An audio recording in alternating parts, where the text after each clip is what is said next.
जी अस्सलाम वालेकुम भाई, क्या हाल है? खैरियत से हैं? बड़े टाइम पे आए आप लोग। माशाल्लाह, ये जो हजरात तशरीफ़ ला रहे हैं 1 मिनट लेट हैं। अब क्या किया जाए आपके साथ? मारा जाए या छोड़ा जाए? कोट लगाई जाए। ओके।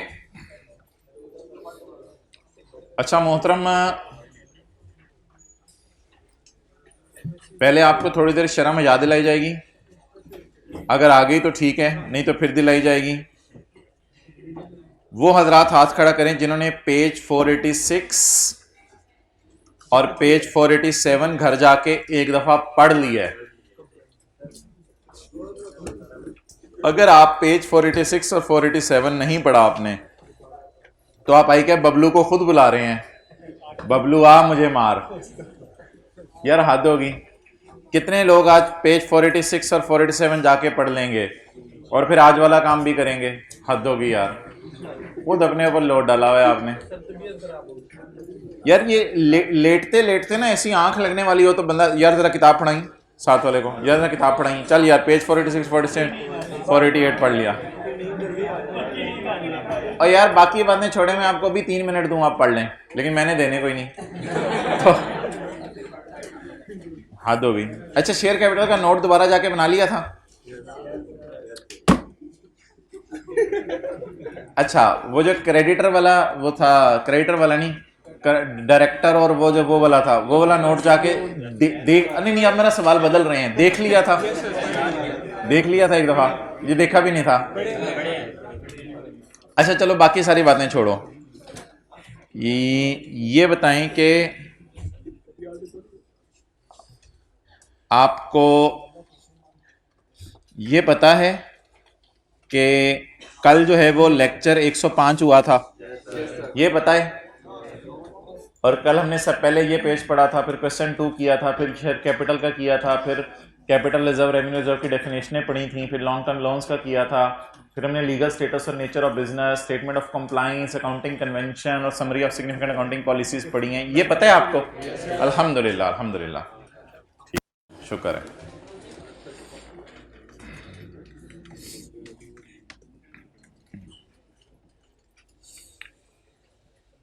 चलें जी, आज वाला काम शुरू करते हैं।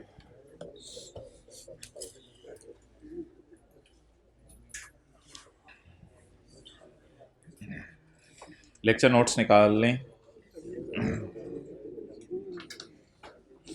Page number 768।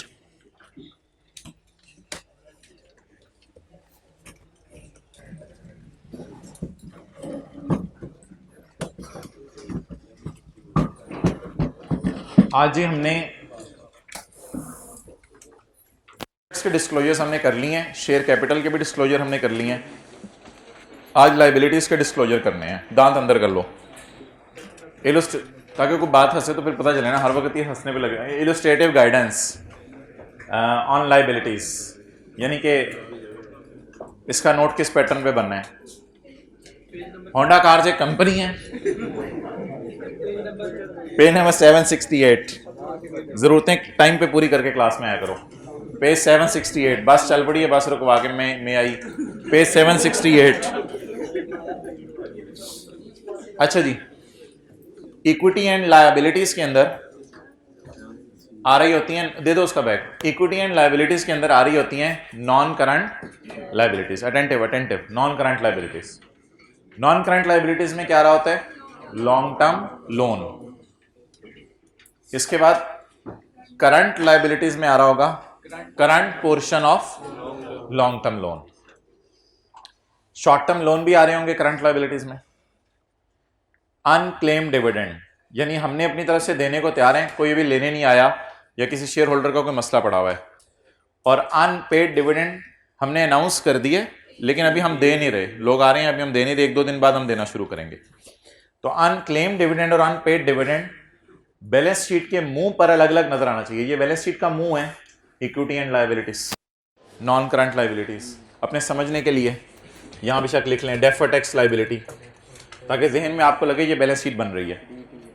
तो बैलेंस शीट के फेस पे लॉन्ग टर्म लोन आता है, डेफर्ड टैक्स लायबिलिटी आती है, लीज ऑब्लिगेशन का लॉन्ग टर्म पोर्शन आता है, और बैलेंस शीट के मुंह पर करंट लायबिलिटीज आती हैं। Short term loan, unclaim dividend, unpaid dividend, ये अलग अलग शो करना तो जरूरी होता है। Trade and other payables, security deposits, interest payable और करंट टैक्स पेबल, ये वो चीजें हैं। अब लॉन्ग टर्म लोन में कुछ लोन्स क्लब हो सकते हैं ज्यादा लिए हुए, और शॉर्ट टर्म लोन्स में कुछ लोन्स क्लब हो सकते हैं अगर एक से ज्यादा लिए हुए। ट्रेड एंड अदर पेएबल्स में कुछ चीजें क्लब हो सकती हैं, ट्रेड पेएबल्स, अदर पेएबल्स, बिजली के बिल पेएबल और सिक्योरिटी डिपॉजिट इंशाल्लाह आज हम देखेंगे। ओके, चाहे लोन लॉन्ग टर्म हो चाहे शॉर्ट टर्म हो, इनकी जर्नल एंट्री क्या हुई होगी? Cash debit, loan credit. Long term loan किस नोट में आ रहे हैं? 10 में। जरा नीचे जाके देखते हैं नोट नंबर 10 क्या कहता है। 10 रुपए का लोन, 11 रुपए का लोन, टोटल कितना हो गया? 21। तो 21 शायद इधर आ रहा हो, कोई करंट पोर्शन होगा तो नीचे आ रहा होगा। लॉन्ग टर्म लोन हमने किससे लिया हुआ है? हबीब बैंक से। सिक्योरिटी हमने दी हुई है, और लॉन्ग टर्म लोन अपने एक जानने वाले से भी लिया हुआ है और सिक्योरिटी नहीं दी हुई। इसकी एंट्री क्या हुई होगी? Cash debit, loan credit. Short term loan हमने एमसीबी बैंक से लिया हुआ है, सिक्योरिटी जमा करवाई हुई है, अपनी सब्सिडरी से लिया हुआ है, कोई सिक्योरिटी, अपने डायरेक्टर से लोन ले लिया। कल डायरेक्टर को लोन दे रहे थे, आज डायरेक्टर से लोन ले रहे हैं। डायरेक्टर से क्यों लोन लिया भाई आपने? क्या वजह बनी डायरेक्टर को तकलीफ देने की? द लोन, डायरेक्टर बड़ा अमीर था, डायरेक्टर बिलावल था। The loan is obtained for buying, Shujaat था director. This loan is obtained for buying new sale centre in, हालाते हजरा का आपको पता है, पता नहीं इतना टाइम कैसे मिल रहा है आपको। This loan is obtained for buying new sale centre in Lahore. Loan हम ले रहे हैं तो हम उसको यूज करेंगे ना कहीं। लोन हम ले रहे हैं ना, तो हम किस मकसद में यूज कर रहे हैं? कल हम लोन दे रहे थे डायरेक्टर को और वो अपने घर के लिए गाड़ी ले ले या कोई और चीज ले ले। आज हम लोन ले रहे हैं तो हम बताएंगे कि हम लोन को कहां इस्तेमाल कर रहे हैं। डन। तो note 10 and 11 is over. Trade and other payables में क्या आता है? ट्रेड एंड अदर पेबल्स में, ट्रेड एंड अदर पेबल्स में ट्रेड क्रेडिटर्स आ जाते हैं। ट्रेड क्रेडिटर्स कौन से? जान अनजान, यानी कि जानने वाले और अनजान लोग, ये ट्रेड क्रेडिटर्स में आ गया। इसी तरह payable from provident fund, provident fund employ जब रिटायर होगा तो उसको प्रोविडेंट फंड में से पैसे निकाल के देने हैं। जल्दी करो यार, जल्दी बैठो।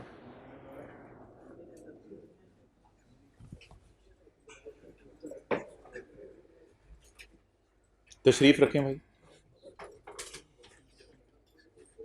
अच्छा जी,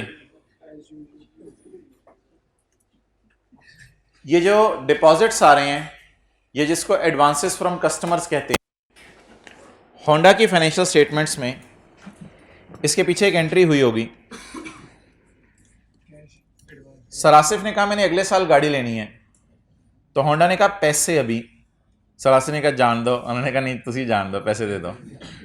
cash debit, advance from customer, credit, liability to deliver.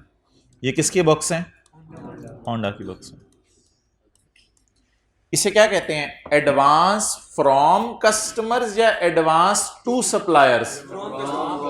Advance to supplier पास पेपर के क्वेश्चन नंबर 1 में था। वो शायद होंडा ने जनरल टायर खरीदने के लिए एडवांस में पैसे दिए हुए थे, लेकिन अब होंडा, अगर आप कॉलेज की बात करें तो कॉलेज अगर एसी वालों को एडवांस दे तो वो होगा एडवांस टू सप्लायर, और वो एसेट होता है क्योंकि उसके बदले एसी आना है। और अगर कॉलेज वाले आपसे पैसे ले लें, जैसे प्री इनरोलमेंट के पैसे लिए, आपसे पैसे ले लें और सर्विस ना दें, तो ये एडवांस फ्रॉम कस्टमर होता है और ये कॉलेज के कंधों पर लायबिलिटी होती है। तो एडवांस फ्रॉम कस्टमर कहां नजर आ रहा है? लायबिलिटीज में। एडवांस फ्रॉम कस्टमर कहां नजर आ रहा है? Liability to deliver car to customer. और एक्रूड लायबिलिटीज में तो वो हो जाएगा ना, बिजली का बिल पेएबल, रेंट पेएबल, जो मर्जी लिख लें एक्रूड लायबिलिटीज में। क्लियर? तो ये था जी हमारा लायबिलिटीज का पोर्शन। एक हमारी कौन सी होती हैं, नॉन करंट लाइबिलिटीज, दूसरी हमारी कौन सी होती हैं, करंट लाइबिलिटीज। करंट लाइबिलिटीज में, नॉन करंट लाइबिलिटीज में अगर लोन ज्यादा हैं तो इनका नोट दे दें, एक भी लोन है तो नोट दे दें, सिक्योर्ड है अनसिक्योर्ड है। अगर शॉर्ट टर्म लोन्स भी ज्यादा हैं, 2-4, इनका भी आप नोट दे दें। ट्रेड एंड अदर पेबल्स में तो काफी सारी चीजें आ जाती हैं जो मैंने आपको दिखाई हैं, और सिक्योरिटी डिपॉजिट की मैंने अभी आपसे बात नहीं की। ये बैलेंस शीट का फेस है मोहतरम, और यहां से शुरू हो रहे हैं note to the financial statement, और ये है एसओएफपी। तो ये एसओएफपी का फेस है, यहां से शुरू हो रहे हैं note to the financial statements. ये सारे नोट्स अब आप क्रॉस मैच कर लें किताब से थ्योरी पढ़ के।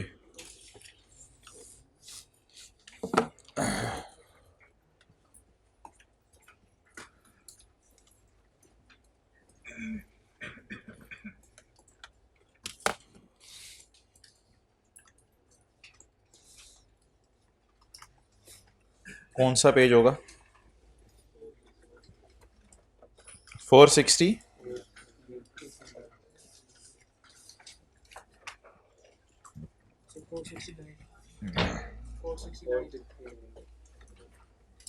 469।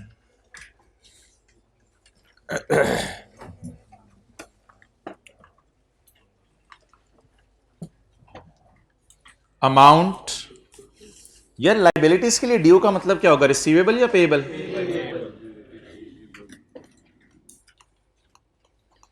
अमाउंट पेएबल टू जानने वाली companies and related parties shell be disclosed. नीचे येलो वाली लाइन नहीं पढ़नी आपने, ये मेरा पेज है 469। जरा अब मैच करें डिस्क्लोजर।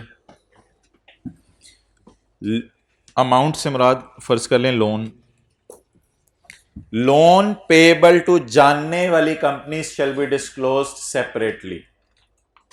नोट 10 में फील करें, आपको लग रहा है अमाउंट पेएबल टू जानने वाला इज डिस्क्लोज्ड सेपरेटली। ये जी पहला डिस्क्लोजर था जो हमारे नोट 10 में कवर हो गया, किताब के पेज नंबर 768 पर।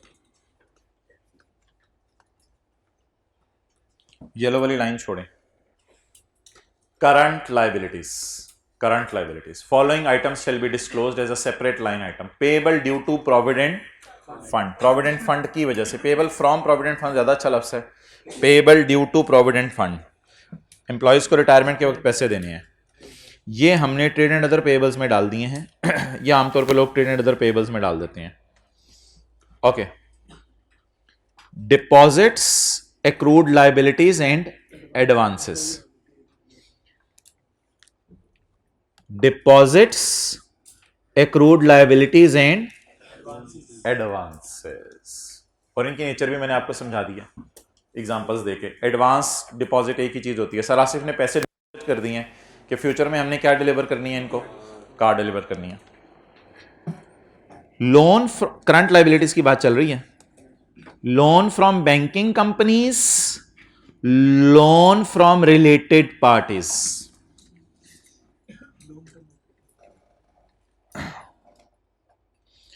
Note 11 page 768। Loan from banking companies ढूंढे, ये एमसीबी वाला हो गया।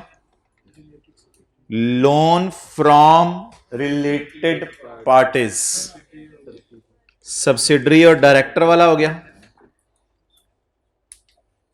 डन। अब इसमें तफसील पढ़ लें। Loan from banking companies and other financial institution other than related parties, यानी रिलेटेड पार्टीज की भी बात नहीं करनी, वो अलग से लाइन आएगी। Loan from related parties, loan from,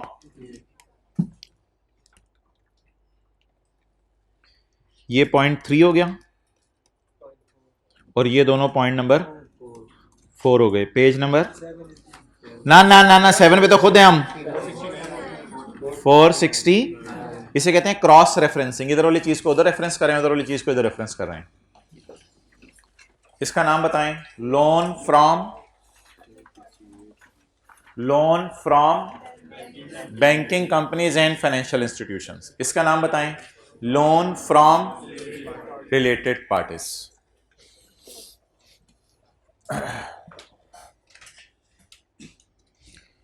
sponsors और डायरेक्टर्स में क्या फर्क होता है? स्पॉन्सर्स वो होते हैं जिस वक्त कारोबार शुरू हुआ था, स्पॉन्सर्स वो होते हैं जिस वक्त कारोबार शुरू हुआ था तो उनसे पैसे लिए थे, और डायरेक्टर्स वो होते हैं कि जो बाद में भी एंटर हो जाते हैं, कोई मसला नहीं। तो स्पॉन्सर्स और डायरेक्टर्स, प्रोमोटर्स भी शायद कहते हैं स्पॉन्सर्स को। अच्छा, along with a purpose, directors में पर्पस बताना है, बैंकिंग कंपनी में पर्पस नहीं लिखा हुआ, इधर आपने पर्पस बताना है। इधर ये एक्स्ट अलोंग विद अ पर्पस, और वो उस पर्पस में यूज भी कर रहे हैं या नहीं ये भी बताना है। तो इधर आपने पर्पस बता दिया। सब्सिडरी वाला भी पर्पस आपको बताना चाहिए था, अगर सवाल में दिया हो तो वो भी बता देंगे। ये आ गया लोन का पर्पस, जो पॉइंट 4 है उस सफे पे। तो बैंकिंग कंपनीज वाले में पर्पस बताना कोई जरूरी नहीं है, बता दे पेपर में तो लिख देंगे, कोई हरज नहीं, लेकिन रिलेटेड पार्टीज वाले में पर्पस भी बताना है। Loans and advances shall be classified as secured and unsecured. Secured और अनसिक्योर्ड बताते रहना साथ साथ कि सिक्योरिटी रखवाई हुई है या नहीं रखवाई हुई। ये जो मैंने सर्कल लगाया है ये हो गया पॉइंट नंबर 5।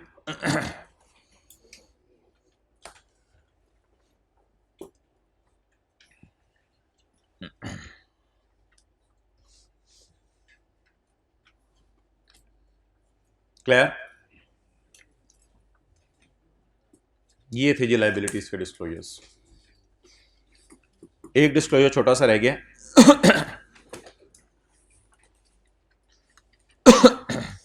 ये मैं आपको अभी पढ़ाता हूं 1-2 मिनट में। पहले आखिरी डिस्क्लोजर पढ़ लें, कॉन्टिजेंसीज एंड कमिटमेंट्स। या IAS 37 वाला है असल में।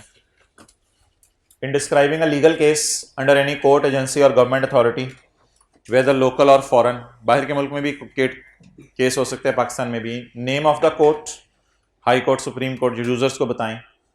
एजेंसी और authority in which the proceedings are pending, NAB, FBR, agency और authority in which the proceedings are pending.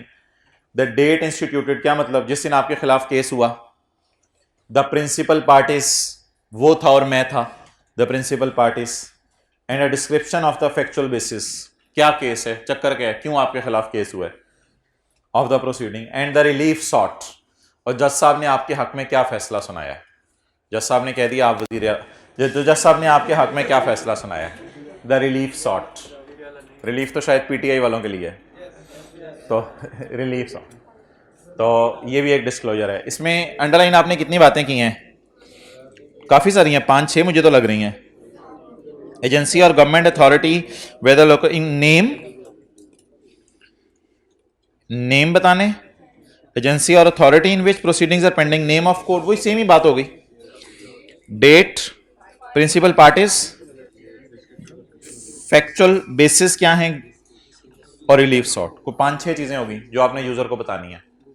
वो जिस तरह कल मैंने आपको सफा बना के दिया था ना, आपने तो वो भी नहीं देखा होगा।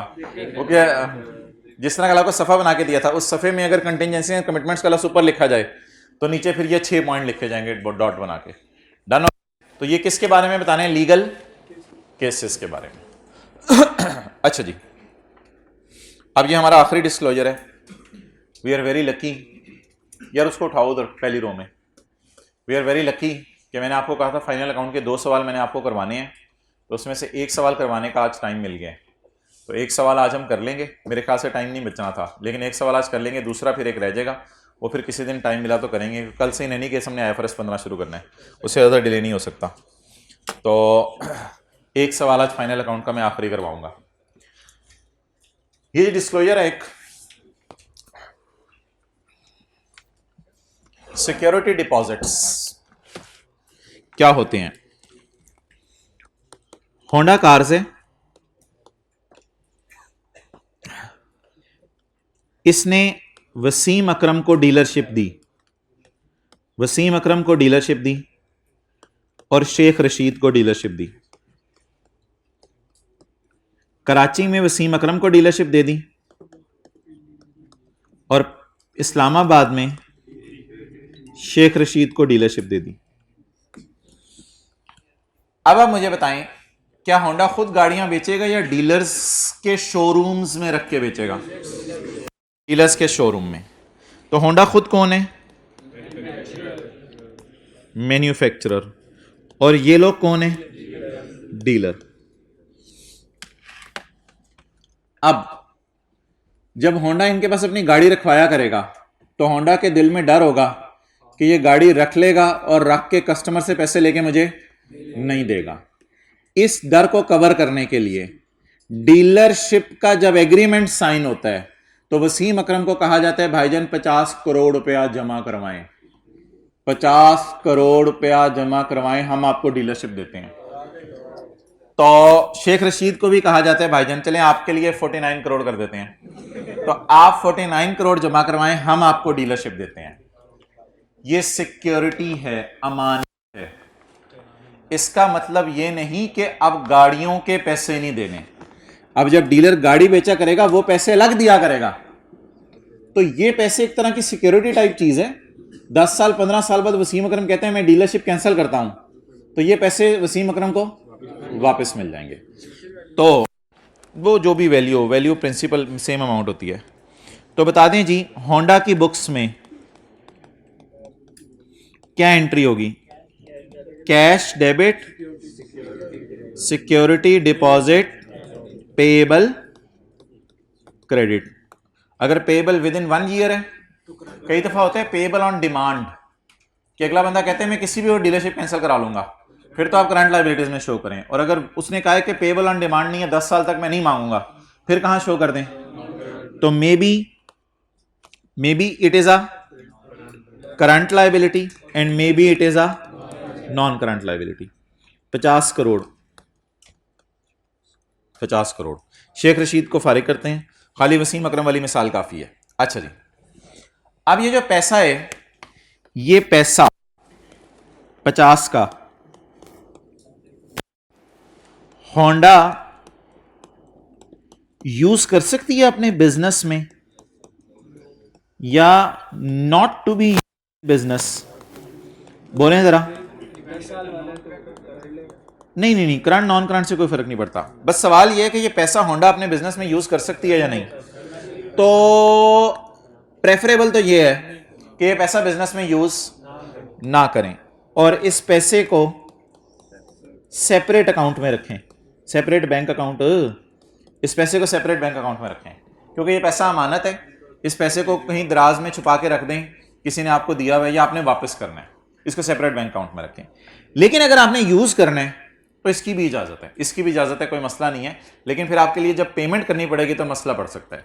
तो आप अगली पार्टी से एग्री करा लें कि वसीम अकरम ये मैं पैसा बिजनेस में यूज करूंगा। बहरहाल दोनों ऑप्शंस अवेलेबल हैं। तो 1-2 मिनट पहले मुझे दे दें, मैं आपको पढ़वा दूं, फिर इसको नोट कर लीजिएगा।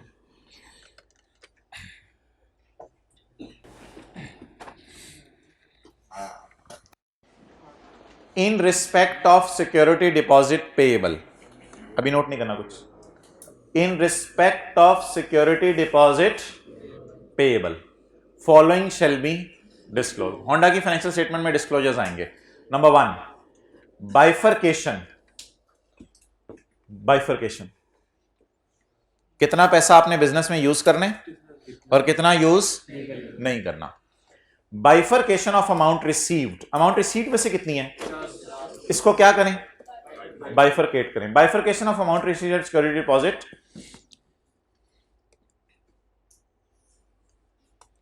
ये जरा कंफ्यूजिंग सी लाइन है, इसको मैं बाद में पढ़ दूंगा। Bifurcation of 50 into, bifurcation into amounts used for company business and not used. Other से क्या मुराद होगा? नॉट यूज्ड इन बिजनेस, जो किस अकाउंट में रखा होगा? सेपरेट। अदर से मुराद लिख लें नॉट यूज्ड इन बिजनेस। तो बता दें जी 20 मैंने यूज कर लिया बिजनेस में और 30 मैंने बिजनेस में यूज नहीं किया। अब जरा अंग्रेजी का फिक्रा दोबारा पढ़ लें। Bifurcation of amount received, amount received कितनी है? 50। इसको अलग अलग बता दें, amount used for company business and others. Amount used for business वो कितनी है? अमाउंट यूज्ड फॉर बिजनेस वो कितनी है? Amount used for business from security deposit should be लिख लें इधर,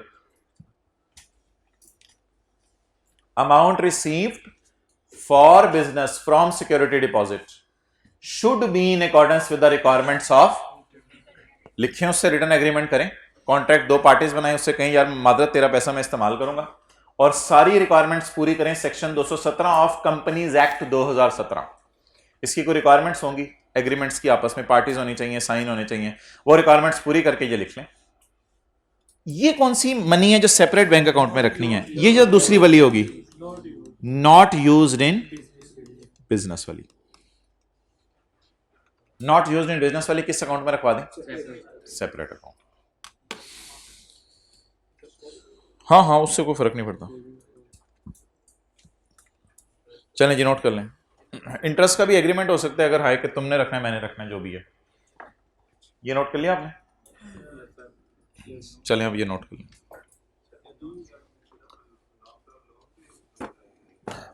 नहीं, लॉन्ग टर्म लोन भी आता है, और भी चीजें आती हैं, डिस्क्लोजर सिर्फ उसने लॉन्ग टर्म लोन के दिए हैं।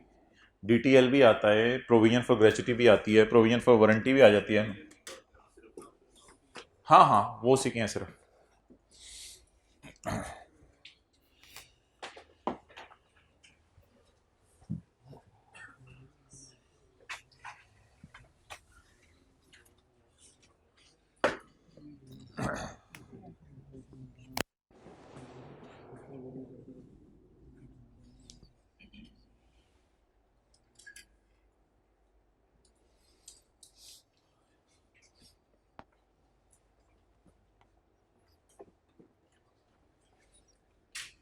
भाई ये सफर रुल रहा है, किसी को चाहिए कल वाला? अब ये 3 लोग कल नहीं आए थे, अब्दुल्ला राजपूत, यार वो उसको कह दिया क्लास के एंड पे ला दे, इधर भी और उधर भी।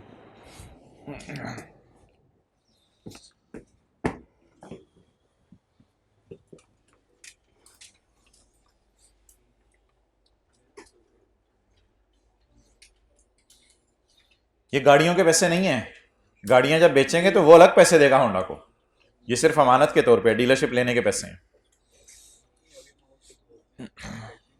हाँ जी,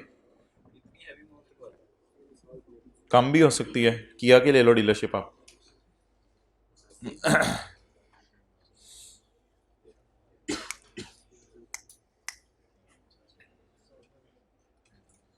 अच्छा जी,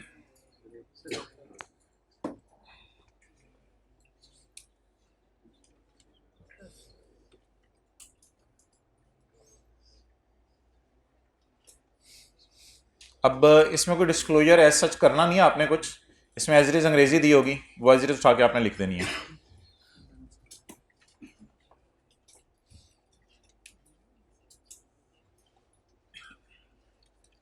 ये थे जी फाइनल अकाउंट के disclosures.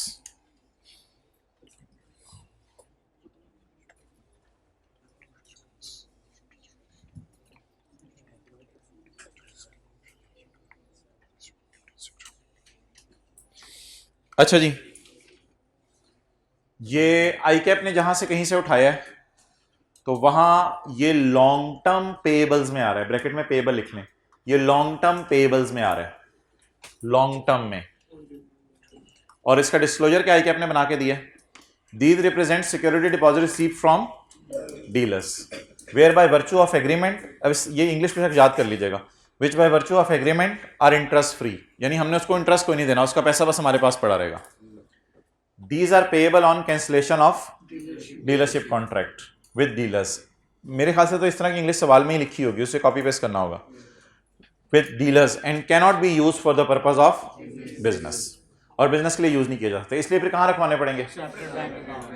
These have been kept in a, लेकिन सेपरेट बैंक अकाउंट में रखवाना भी कंपनीज एक्ट की रिक्वायरमेंट के मुताबिक है, ये बात जरूरी नहीं कि यहां लिखी हुई है तो यहीं के लिए है, सेपरेट बैंक अकाउंट में भी कंपनीज एक्ट की रिक्वायरमेंट के मुताबिक ही रखवाएंगे आप। And kept in separate bank account in accordance with the requirements of section of Companies Act। तो यूज करेंगे तो भी कंपनी एक्ट की रोशनी में, सेपरेट बैंक अकाउंट में रखवाएंगे तो भी कंपनीज एक्ट की रोशनी में। तो ये किसके डिस्क्लोजर हो गए? Security deposits. चलें जी, ओवर। आज हमने करना है पास पेपर का क्वेश्चन नंबर 5, लेकिन उसके लिए ज़रा अटेंटिव हो जाएं। एक एंट्री मुझे बता दें,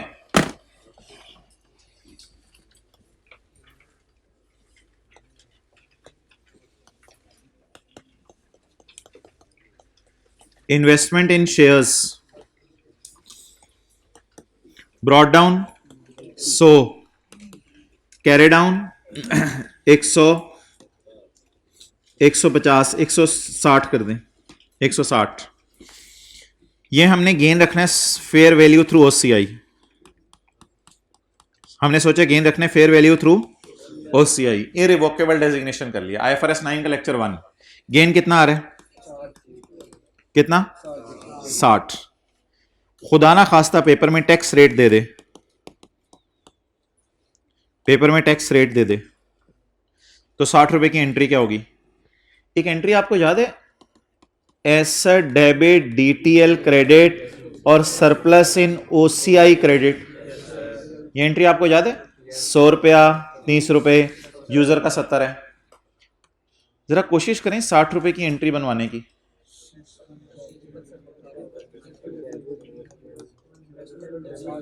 इन्वेस्टमेंट डेबिट 60 से, गुड।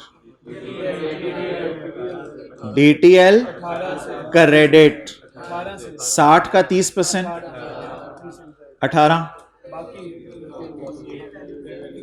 फेयर वैल्यू रिजर्व इन ओसीआई कितना? सर आपने तो फेयर वैल्यू रिजर्व के साथ 60 का लफ्ज लिखा हुआ है। हाँ मैंने लिखा हुआ है, समझने के लिए लिखा है, उसकी खैर है, वो कोई मसला नहीं। इन्वेस्टमेंट डेबिट कितने से होनी है? बस 60 से। इस इन्वेस्टमेंट डेबिट होने पे कल कलां को जब कभी बिकेंगी तो डेफर करके मैं हुकूमत को टैक्स दूंगा, डीटीएल क्रेडिट, और बाकी मेरे यूजर के लिए अनरियलाइज्ड खुशी। तो ये नोट कर लें, किताब में कहीं नोट कर लें, फाइनल अकाउंट के चैप्टर में जो खाली सफ़े हैं, इसके ऊपर हेडिंग क्या देंगे? IFRS 9 with IAS 12।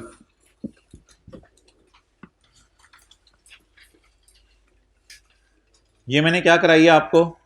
रिवीजन। ये वाली एंट्री रिवाइज कराई है। इन्वेस्टमेंट डेबिट कितने से होंगी? 60 से। लेकिन हमारा यूजर कितने से खुश होगा? 42 से। इस खुशी में कितना हिस्सा गवर्नमेंट का?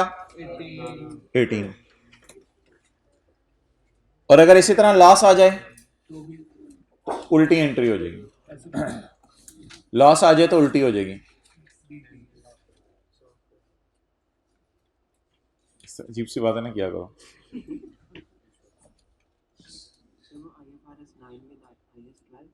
IFRS 9 with IAS 12 with sir. अच्छा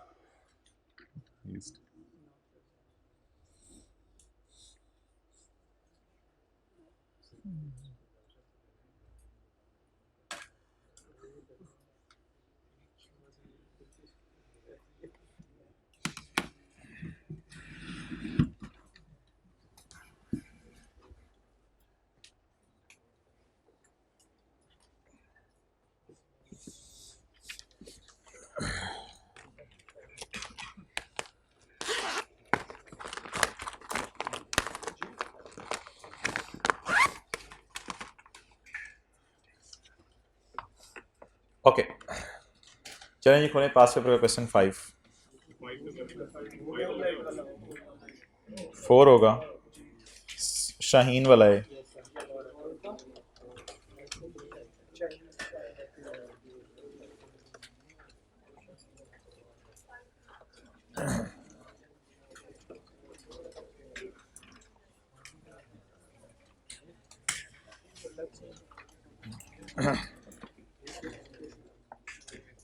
कौन सा? हाँ, ये इसमें एक सवाल तो आपको करवा दिया, मैं एक और करवा दूंगा। वो तो कोई भी इंटीग्रेशन हो सकती है, जैसे IS 41 का सवाल है, IS 21 के साथ था, चारा खरीदा था बाहर के मुल्क से, वो सवाल कराया था, उसमें तो कोई ऐसी बात नहीं जी। सवाल शाही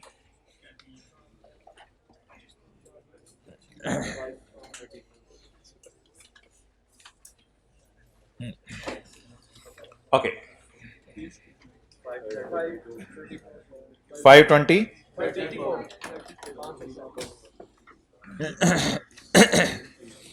following is the trial balance of Shaheen limited as at 30 June 2015। मैंने आपको कहा है कि इस तरह के सवाल आने कोई 6, 7, 8 साल से बंद हो चुके हुए हैं, जिस सवाल के अंदर जो है वो सिर्फ उसने बैलेंस शीट मांगी होती है और P&L मांगा होता है और स्टेटमेंट इन इक्विटी मांगी होती है और बड़ा बड़ा लिखा होता है notes are not required. Notes चाहिए ही नहीं, नोट्स ऑन अकाउंटिंग पॉलिसीज तो दूर की बात, नोट्स ही नहीं चाहिए सिरे से।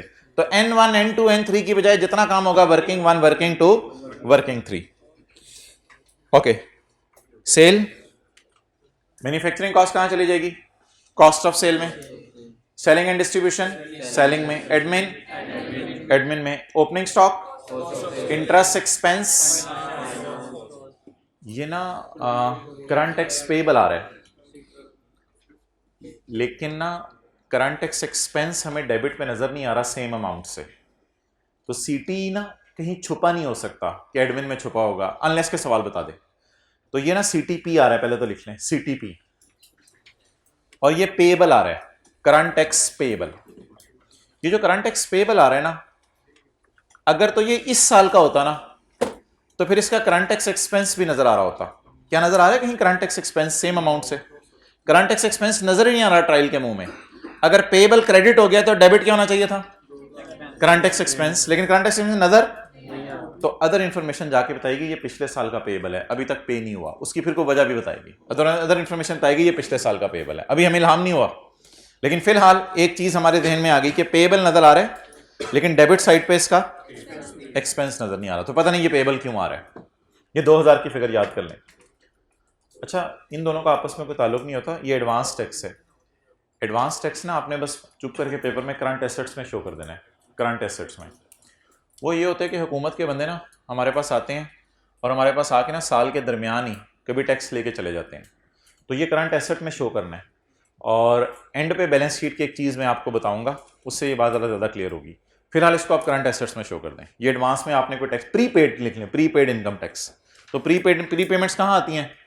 करंट एसेट्स में। तो प्रीपेड इनकम टैक्स है। पीपी आ रहा है, कम्युनिकेशन आ रही है, एक्सपोर्ट लाइसेंस इंटेंजिबल है, डेटर आ रहे हैं, कैश आ रहे हैं, अदर रिसीवेबल्स आ रहे हैं, ट्रेड पेबल्स आ रहे हैं। प्रोविजन फॉर लिटिगेशन IAS 37 वाली कोई होगी, प्रोविजन फॉर लिटिगेशन, प्रोविजन इधर पड़ी होगी और इसका एक्सपेंस एडमिन या एडमिन में कहीं पड़ा होगा। Expense debit payable credit. Long term loan आ रहे हैं, डेफर्ड टैक्स आ रहा है, शेयर कैपिटल आ रहा है, रिटेन्ड अर्निंग्स आ रही हैं और इन्वेस्टमेंट्स आ रही हैं। क्लियर? चलें जी। अच्छा जी, ये अदर इंफॉर्मेशन में अगर डेफर्ड टैक्स का डाटा दिया हुआ तो फिर ये डेफर्ड टैक्स ओपनिंग होगा। अगर अदर इंफॉर्मेशन में डेफर्ड टैक्स का डाटा ना दिया हो तो शायद ये क्लोजिंग होगा, लेकिन इसका भी मुझे DTE नजर नहीं आ रहा।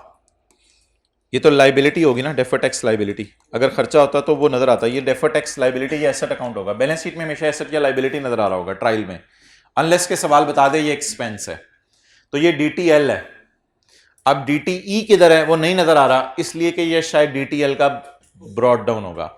अगर सवाल में DTL निकालने का डाटा दे देगा तो फिर ये ओपनिंग ले लेंगे।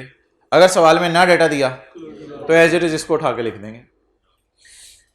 शेयर कैपिटल आ, रिटेन अर्निंग्स आ रही हैं। पिछले साल की सेल में कोई मसला है, ये मैं अभी करवा दूंगा। एक्सपोर्ट लाइसेंस की अमोर्टाइजेशन है, क्लोजिंग स्टॉक है, PPE की डेप्रिसिएशन वगैरह है। लॉन्ग टर्म लोन में से कुछ 12 महीने में पे कर देने, तो बाकी नॉन करंट में चला जाएगा। एक ये एडजस्टमेंट आ रही है कुछ टैक्स की, ये इंशाल्लाह मैं पढ़ता हूं। टैक्स का रेट कितना है? 35%। बोर्ड ऑफ डायरेक्टर्स ने कोई डिविडेंड अनाउंस किया, ये उसकी एडजस्टमेंट आ रही है। तो लेट्स स्टार्ट द क्वेश्चन। अच्छा मोहतरम, अब होगा ऐसा कि हमारे पास 1 घंटा 6-7 मिनट है, तो उसमें मैं ये वाली एडजस्टमेंट, ये वाली और ये वाली, और अगर टाइम मिला तो ये वाली, ये 4 एडजस्टमेंट्स थोड़ी सी समझने वाली हैं, ये मैं करवाऊंगा। ये करवाने के बाद फिर ऑब्वियसली कुछ लोगों ने जाना होता है, उनको मैं फ्री कर दूंगा, और फिर बाकी जो 2-3 आसान सी एडजस्टमेंट्स रह जाएंगी ये हम कर लेंगे। तो लेट्स स्टार्ट। थोड़ी सी तरतीब मुझे इस वजह से आगे पीछे करनी पड़ेगी, माजरत। Statement of comprehensive income. अब आगे ऊपर फॉर्मेलिटीज में मैं आज नहीं पढ़ा। Sales, cost of sales, gross profit, add other income, less. जरा एब्रीवेशन से काम चला रहा हूं आज ताकि मैं जरा कॉन्सेप्ट्स पे फोकस करना चाह रहा हूं। एक और भी होता है यार, अदर एक्सपेंसेस, और उसके बाद PBT less tax, current tax expense, deferred tax. एक और लाइन भी आ जाएगी इधर, profit after tax, add other comprehensive income. Do not take more than 30 seconds.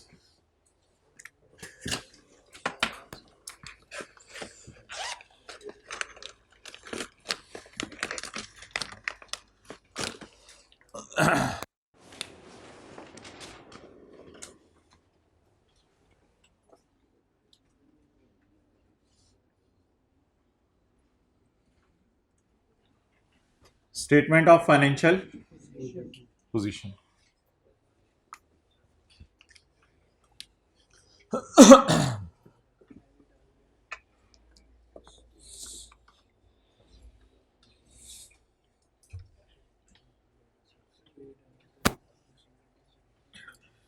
Statement of financial position जी, इधर देखें,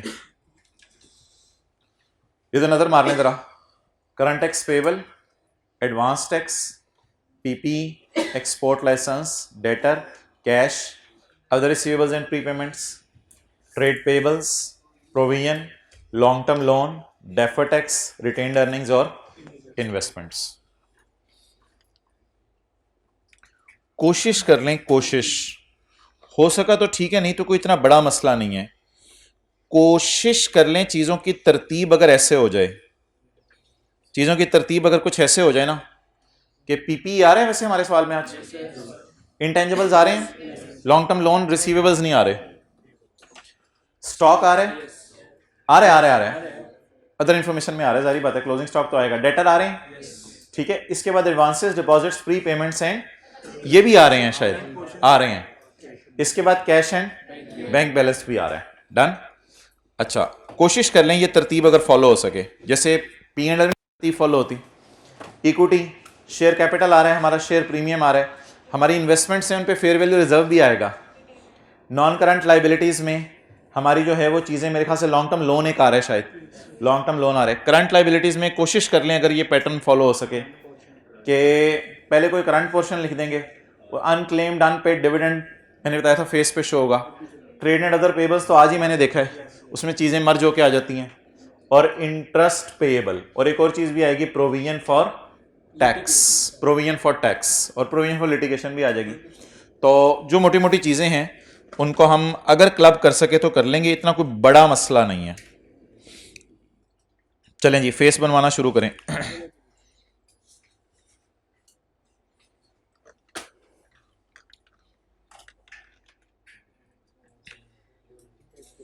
ये चीजें सामने रखें, फेस बनवाना शुरू करें। इक्विटी, एसेट्स से हम शुरू करते हैं, वैसे नॉर्मली एसेट्स ही कर लें। एसेट्स, अच्छा आपको बिल्कुल टेंशन लेने की जरूरत नहीं, मुझे थोड़ी सी टेंशन होती है कि व्हाइट बोर्ड पे जगह ना खत्म हो जाए। आप पेपर में नॉन करंट में भी 1-2 लाइनें एक्स्ट्रा छोड़ देंगे, करंट में भी 2-3 लाइनें एक्स्ट्रा छोड़ देंगे, इसलिए आपको कोई टेंशन लेने की जरूरत नहीं। पीपी भी आ रहा है हमारे सवाल में, इनटेंजिबल्स भी आ रहे हैं। अच्छा जी, करंट एसेट्स में नजर मार लें, पीपी भी आ रहा था, इनटेंजिबल्स भी आ रहे थे। करंट एसेट अल्लाह का शुक्र है आई कैप जरा इकट्ठे ही दे देता होता है।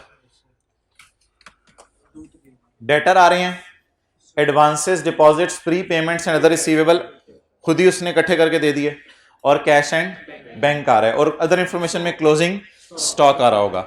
जरा ट्राई करें मुझे लिखवाने की तरतीब, अगर किसी को थोड़ी सी याद हुई हो कोशिश कर लें यार, अगर तरतीब याद हो जाए, वरना तो इतना बड़ा मसला। पहले स्टॉक है, trade receivables,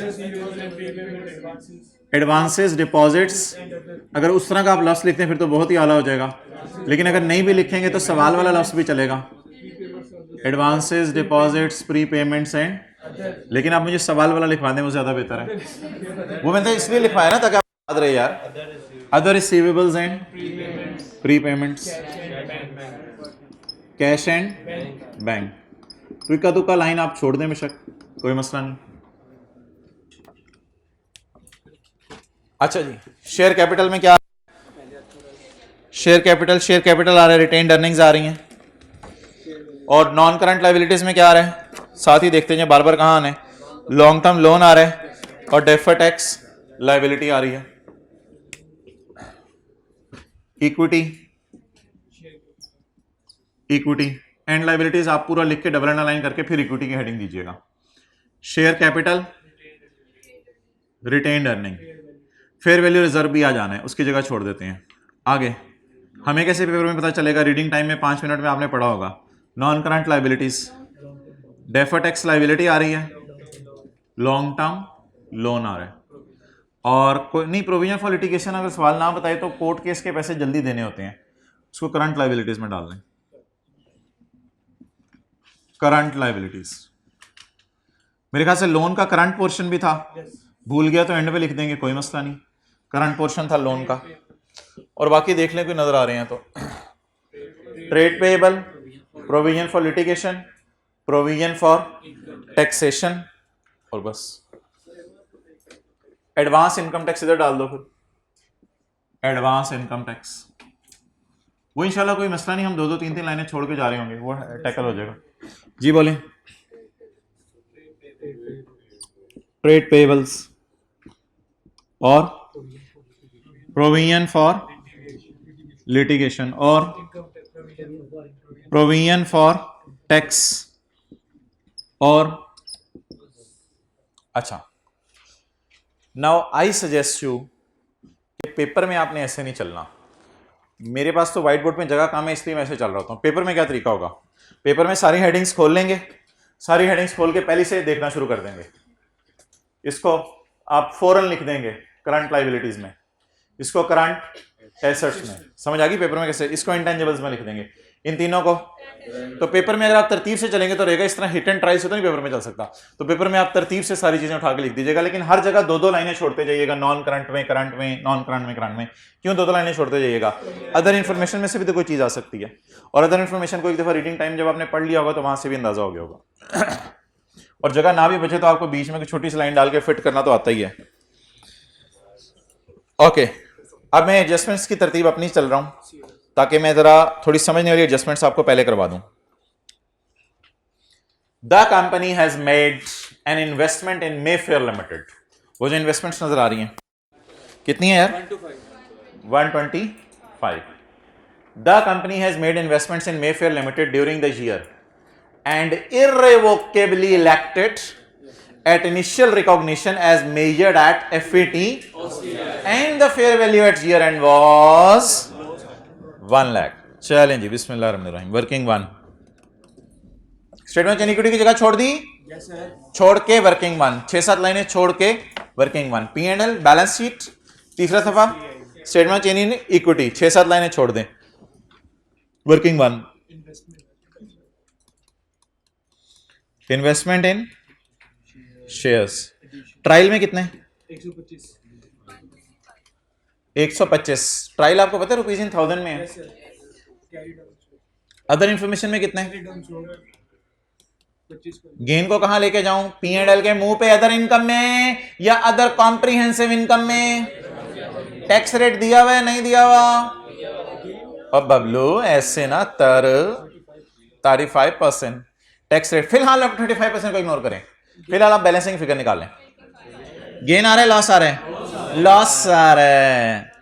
fair value reserve, fair value reserve in OCI balancing, loss आ रहा है, जगह नहीं बची, इधर लिख लेता हूं मैं, लॉस आ रहा है। कितना जी, 25। पुरानी एंट्री बताएं जब टैक्स रेट नहीं गिवन होता था, पुरानी जर्नल एंट्री बताएं जब टैक्स रेट नहीं गिवन होता था। Investment credit fair value reserve in OCI कितना, 25। डन। ये पुरानी एंट्री थी। आज क्या अवेलेबल है? टैक्स रेट अवेलेबल है। अगर कभी इस पे लॉस आ रहा होगा तो गवर्नमेंट से हम लॉस शेयर करेंगे या गवर्नमेंट से हम खुशी शेयर करेंगे? भाई अगर खुशी आ रही थी तो गवर्नमेंट से खुशी शेयर कर रहे थे, ठीक है, डेफर करके तुम्हें टैक्स देंगे। अब मुझे क्या आ रहा है? गम आ रहा है, तो गम आ रहा है तो मुझे टैक्स बचेगा ना, ठीक है, तो गवर्नमेंट बेचारी भी गमगीन हो जाएगी। तो अब आप मुझे बता दें, पहले मैंने एंट्री क्या मारी थी? इन्वेस्टमेंट डेबिट और डीटीएल क्रेडिट और फेयर वैल्यू रिजर्व क्रेडिट। अब एंट्री उल्टी कर दें, क्या? और कुछ भी नहीं करना बबलू, इसको बुला ले इधर, बस इन्वेस्टमेंट क्रेडिट तो फेयर वैल्यू रिजर्व डेबिट और डीटीएल डेबिट। डन हो गया? तो एंट्री उल्टी कर दें, डीटीएल स्लैश ए लिख देना, उससे कोई फर्क नहीं पड़ता, उससे कोई फर्क नहीं पड़ता। डीटीएल स्लैश ए, उससे कोई फर्क नहीं पड़ता, इट डजंट मैटर।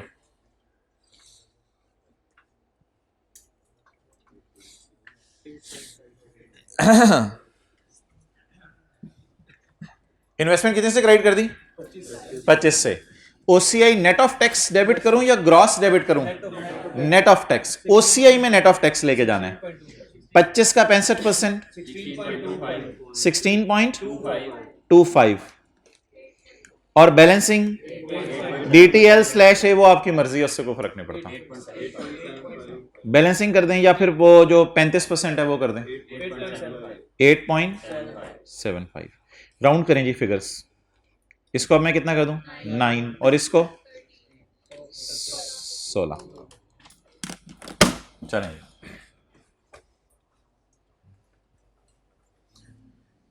वो गेन की एंट्री थी और ये किसकी एंट्री है जी?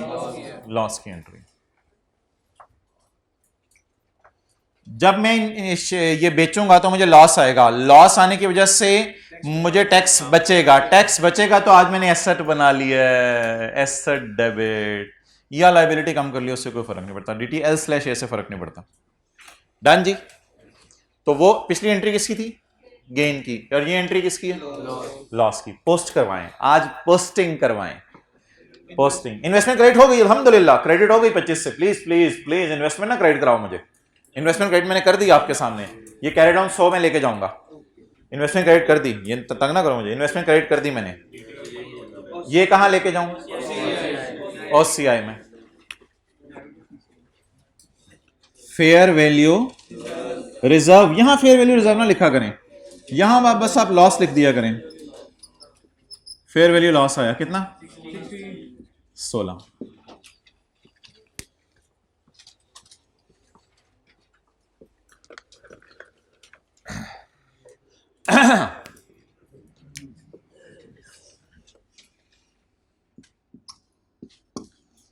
काला नीला, काला नीला, पैट काला आएगा ना, तो ये क्या आ गया है? तो काला नीला। तो काले नीले दोनों को लेके जाएंगे आज हम। पहले सरप्लस को लेके जाते थे, आज फेयर वैल्यू रिजर्व को लेके जाएंगे। अच्छा जी, यार ये क्या अब अकाउंट खोलूं मैं? डेफर्ड टैक्स का अकाउंट खोल लें जी। बिस्मिल्लाहिर्रहमानिर्रहीम। Working number 2। ओहो, ट्रायल में क्या पड़ा हुआ? छोड़ो अभी इस एंट्री के साथ फेंको। पहले डीटीएल स्लैश है, जो भी अकाउंट है वो क्या करना है? डेबिट करना है। तो डीटीएल स्लैश ए अकाउंट क्या मारना है? डेबिट। कितने से? 9 से। किस एडजस्टमेंट्स की वजह से? इन्वेस्टमेंट की एडजस्टमेंट की वजह से। चलें जी, अब आप ट्रिपल एंट्री देखिएगा, sorry compound entry. Investment credit अल्हम्दुलिल्लाह, गम इन ओसीआई डेबिट और liability slash asset account debit. शायद मैं एसेट बुक कर रहा हूं, जी जबरन पोस्ट होगी। और इंशाल्लाह जब कुछ रात इस क्लास से चले जाएंगे, यार वो चले ही ना जाएं, हम अभी कर देते हैं। वैसे साथ साथ करना तो नहीं होता, लेकिन कुछ रात जाने वाले होंगे। Statement of changes in equity, हिम्मत, हौसला, जज्बा, क्या कॉलम डालूं? फेयर वैल्यू रिजर्व, ओपनिंग, और इधर आ जाएगा, अच्छा इसमें ना 2-4 एडजस्टमेंट्स होनी है आज। TCI, इधर आ जाएगा मेरा काला पैट, इधर आ जाएगा पैट, और इधर क्या आएगा, -16। तो इन दो नदियों को हम कहां ले जाएंगे, दरिया में, और इधर क्या लफ्ज़ लिख देंगे, TCI। तो फीलिंग कंफर्टेबल, बिल्कुल उसी तरह जिस तरह हम उधर करते थे, काला नीला चलो मेरे साथ। तो काले नीले को ले गए, काले को इधर फेंक दिया, काले के नीचे, नीले को इधर फेंक दिया, वो काला उधर जाते थे, हो गया, वो कोई मसला नहीं, वो सोबत के असरात है, सॉल्व, उससे कोई फर्क नहीं पड़ता। भाई यहां जरा नीला रंग यूज करना है आपने, चलें नहीं नहीं ओपनिंग कोई नहीं है यार, इसका ओपनिंग कोई नहीं है इसका, इसके बस यही कैरी डाउन आ जाएगा, यही कैरी डाउन आ जाएगा 16, और ये 16 फिर इधर fair value reserve -16 as it is in the end, तो बैलेंस शीट में आना है ना, ये यहां तक नोट कर लेंगे पहले व्हाइट बोर्ड से, फिर मैं तो स्क्रीन ले जाता हूं।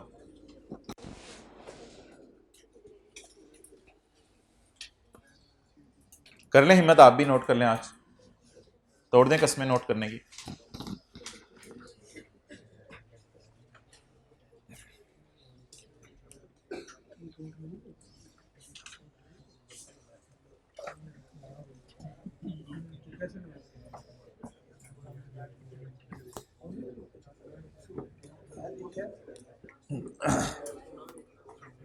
ले आओ कैमरा इधर,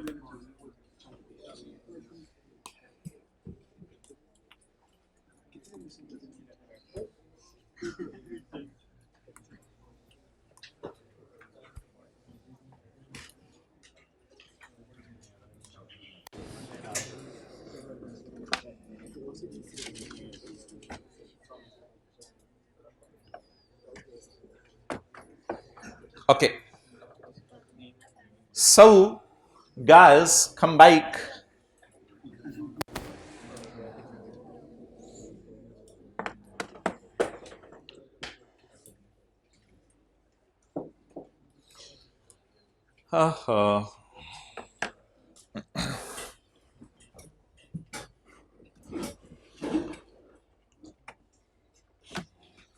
चलिए आगे,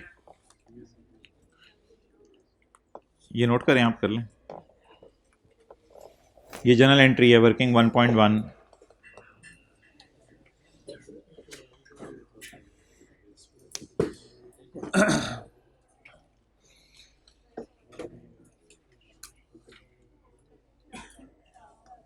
गाइस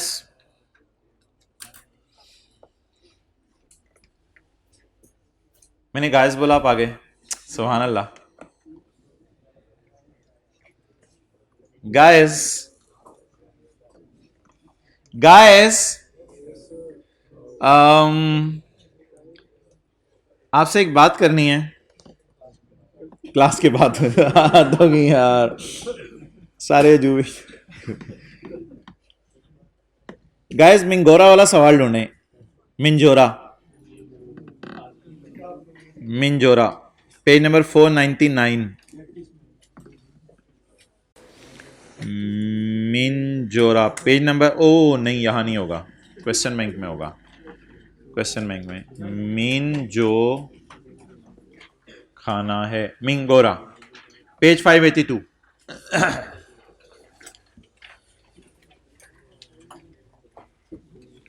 मोहतरम, कुछ लोग देखते नहीं जब मैं मोहतरम कहता हूं, कि क्या मसला है। आपको याद है ड्राइंग डेबिट साइड पे नजर आती थी, ओ बबलूज, ड्राइंग ट्रायल में डेबिट साइड पे नजर आती है। अच्छा, असल में जब कंपनीज डिविडेंड कमाती हैं ना, वो उधर इनकम में जाते हैं, लेकिन जब कंपनीज डिविडेंड बांटती हैं तो वो डिविडेंड डेबिट साइड पे जाता है, ठीक है। और डिविडेंड आपको पता है कि यूजर भूलता नहीं लेके जाना, डिविडेंड भाग के लेने आता है। अच्छा, डिविडेंड या ड्राइंग ट्रायल में आपको पता है डेबिट साइड पे नजर आती हैं, और रिटेन्ड अर्निंग क्रेडिट साइड पे नजर आती हैं, और इन सारी चीज़ों को अगर हम नेट कर लें, सेल, स्टाफ कॉस्ट, कंसल्टेंसी फी, सैलरीज, सन्ड्री एक्सपेंसेस, तो ये मेरे ख्याल से हमारा पैट आ जाता है, ये हमारा पैट आ जाता है। इस इंफॉर्मेशन को सामने रखते हुए अगर मैं आपके सामने statement of changes in equity का कॉलम बनाऊं, तो इसमें share capital, retained earning, opening balance बताएं कितना है, 121। प्रॉफिट इंशाल्लाह निकल आएगा, सेल में से खर्चे खुर्चे माइनस करेंगे, प्रॉफिट निकल आएगा। डिविडेंड आपको पता है, आइए सेट आपने पढ़ा हुआ है, इधर आता है कितना, 125। सब ये ना सोचिए ओपनिंग रिटेन अर्निंग कितनी है, डिविडेंड इतने, वो इस साल के को प्रॉफिट भी होंगे, छोड़ें उस टेंशन में ना नहीं। तो बता दें जी, डिविडेंड जो ट्रायल में नजर आता है वो एसओसीआई में जाता है या P&L में जाता है या बैलेंस शीट में जाता है।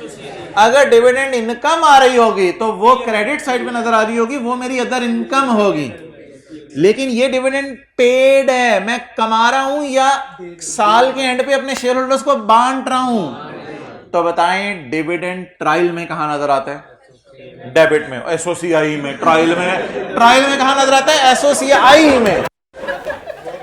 डिविडेंड ट्रायल में कहां नजर आता है, डेबिट साइड।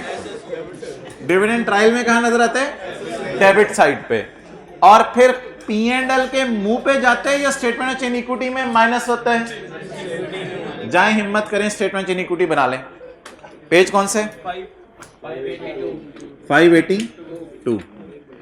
किस कॉलम में माइनस होता है, रिटेन्ड अर्निंग वाले कॉलम में। रिटेन्ड अर्निंग वाले कॉलम में माइनस, रिटेन्ड अर्निंग वाले कॉलम में माइनस होता है।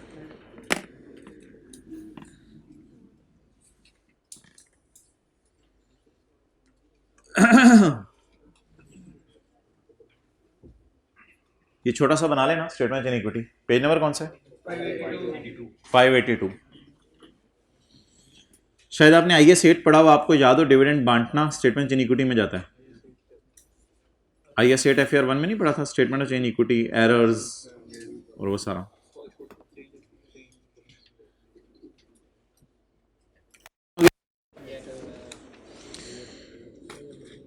ओहो,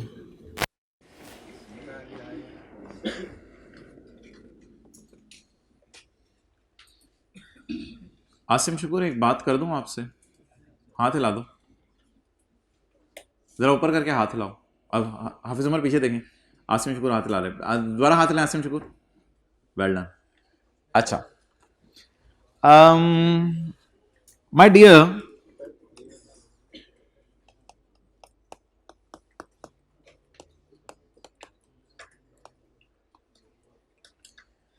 मेरा दावा है और ये हकीकत भी है कि सेल रिटर्न रिकॉर्ड हो चुकी है।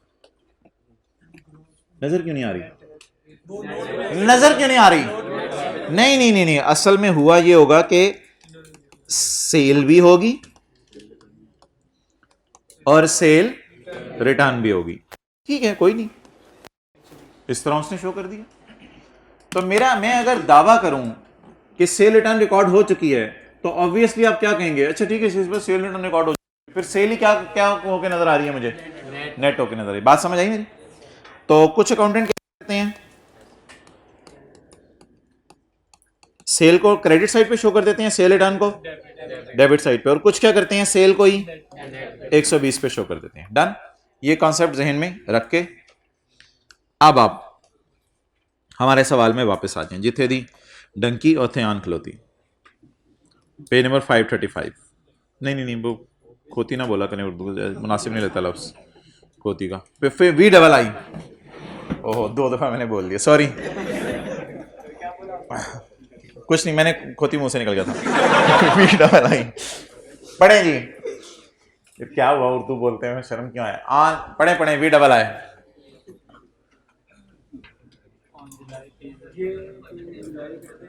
On July 30, 2015। ओ बबलू मेरे, अगले साल जुलाई, ये 30 जून 15 है, और ये क्या, जुलाई 30, 15, अगले साल।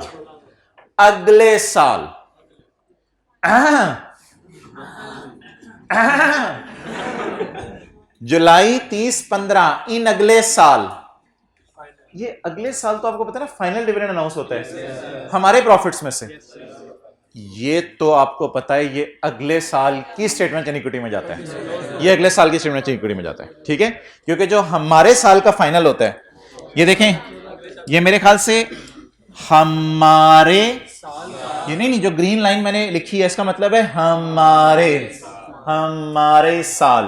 हमारे साल का फाइनल डिविडेंड अगले साल की एसओसीआई में जाएगा। तो फिर हमारे साल की एसओसीआई में क्या आएगा? पिछले साल का फाइनल डिविडेंड अवेलेबल है। वैसे पिछले साल का फाइनल डिविडेंड कितना है? 20%। कैलकुलेटर पकड़े, शेयर कैपिटल पे रेट लगा, शेयर कैपिटल ढूंढे दीवानावार, लोग कैलकुलेटर ढूंढते हैं, आप शेयर कैपिटल ढूंढे, थर्ड क्लास नहीं, थर्ड लास्ट। 60,000 का शेयर कैपिटल पकड़ लिया आपने,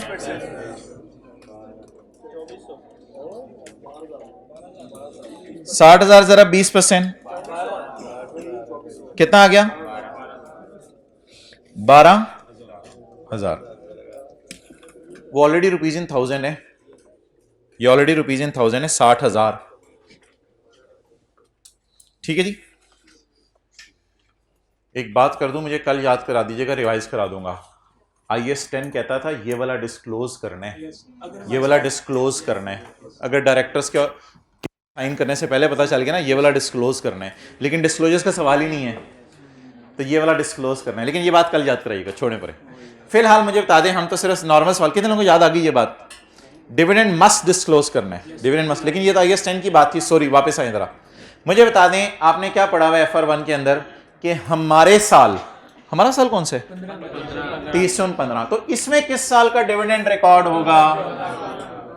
अच्छा, मुझे बता दें ये डिविडेंड,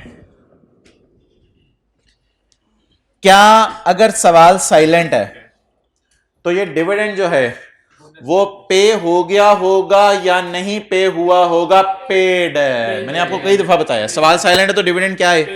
पेड है। क्योंकि लोग भूलते नहीं ना, और लोग छोड़ते नहीं डिविडेंड को। डिविडेंड तो वो जो चीज है जिसके लिए लोगों ने कंपनी में पैसा डाला होता है, तो लोगों ने छोड़ा होगा या भाग के ले गए होंगे?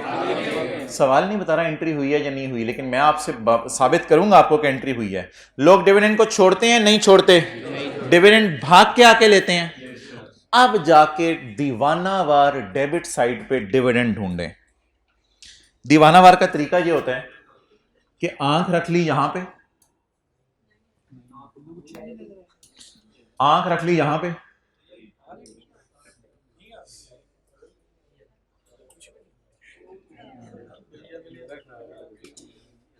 डिविडेंड नजर आ रहे हैं? कहां नजर आ रहे हैं?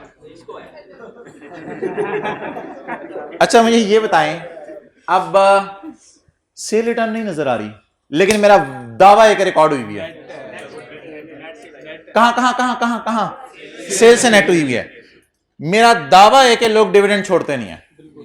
लोग सब कुछ छोड़ने को तैयार हो जाते हैं, हत्ता के लोग अपना मुल्क छोड़ देते हैं, डिविडेंड नहीं छोड़ते।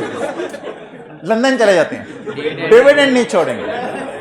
स्टील मिल से जो डिविडेंड आ रहा होगा वो नहीं छोड़ेंगे, मुल्क छोड़ देंगे, डिविडेंड नहीं छोड़ेंगे। ऐसा ही है। किधर है डिविडेंड? किधर है डिविडेंड? एक्सलेंट। रिटेन्ड अर्निंग में पड़ा नहीं हुआ, बोंगी नहीं मारनी। रिटेन्ड अर्निंग में क्या हुआ है? माइनस हो गया है। इसके लिए मैं क्या करूं? रिटेन्ड अर्निंग जो सवाल की पड़ी हैं, इस तक माइनस हो चुका है या प्लस हो चुका है? कितना माइनस हो चुका है? 12। मुझे इल्हाम नहीं हो रहा, लेकिन अब मैं क्या करूं? सवाल पर बनाने वाला बड़ा तेज था, इसलिए उसने रिटेन्ड अर्निंग के साथ यकम की डेट नहीं डाली कि ये ओपनिंग है, शायद इसमें कोई एंट्री पड़ चुकी है। मुझे कैसे इल्हाम हुआ पड़ी है? डिविडेंड लोग छोड़ते नहीं।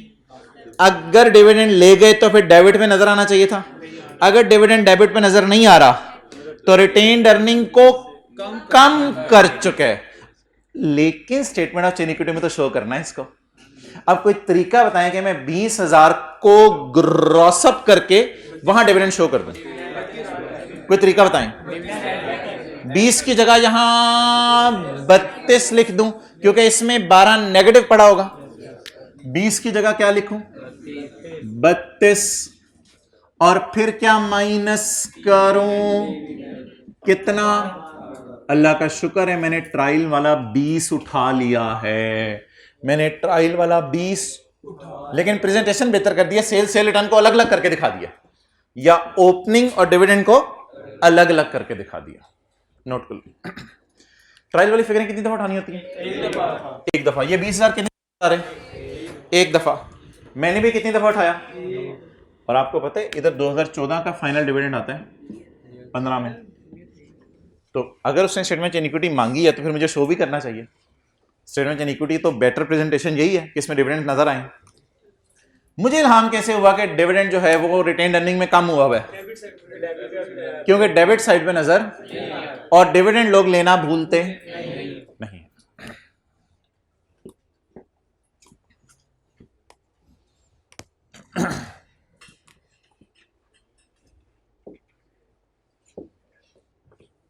तो लिखिए, ट्रायल की डेबिट साइड पे डिविडेंड नजर नहीं आ रहा था, इसलिए रिटेन्ड अर्निंग को कम कर चुका है।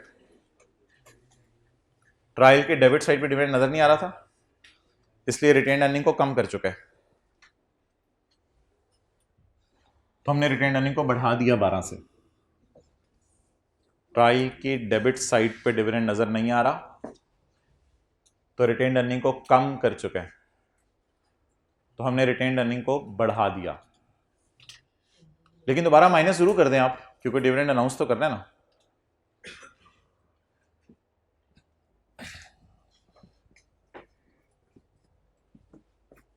ओके,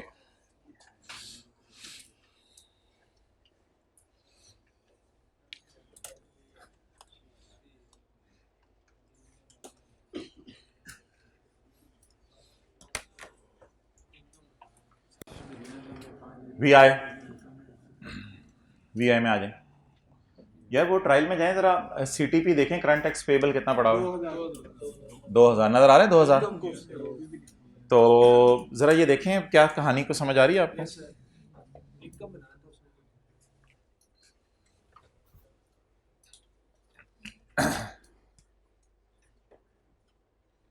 कुछ समझ आ रही है कहानी?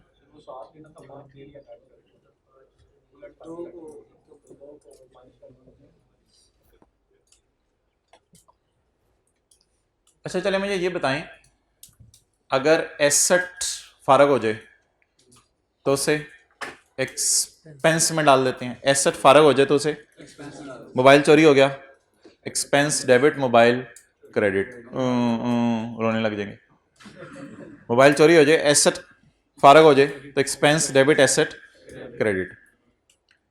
बिजली का बिल माफ हो जाए, रिलैक्स होते हैं ना कंधे, बिजली का बिल माफ हो जाए। हमसाये ने कहा यार तू इतना नेक परहेजगार, मैं तेरे बिजली का बिल पे करता हूँ इस महीने। यार बड़ी बात है, कोई गेम है अंदर की वैसे, लेकिन बड़ी बात है। तो हमसाये ने कहा भाईजान मैं तेरे बिजली का बिल दे देता हूँ, तू रिलैक्स रह। अच्छा, लाइबिलिटीज अगर खत्म करनी हो तो क्या होता है? गम होता है। लाइबिलिटी डेबिट और खुशी क्रेडिट।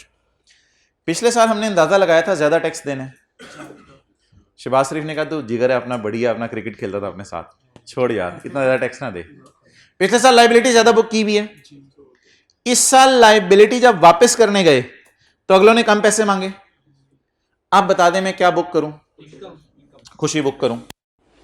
पहले जरा बता दें करंट टैक्स पेबल ऑलरेडी कितना नजर आ रहा है? 2000, जिसको मैं 2 मिलियन भी कह सकता हूं। 3 अंडे ऊपर पड़े हुए ना, ये अंडे पेपर में ना भूलिएगा, 3 अंडे ऊपर पड़े हुए हैं, 3 अंडे ये, तो 3 जमा 3 6, तो 2 मिलियन। 2 मिलियन की मेरी लाइबिलिटी आ रही है, पता नहीं कौन सी लाइबिलिटी आ रही है, लाइबिलिटी है भी या नहीं ये मुझे देख लेने दें। इस साल 5 मिलियन मैंने पे किया है in full and final settlement, बस गेम खत्म कर दी।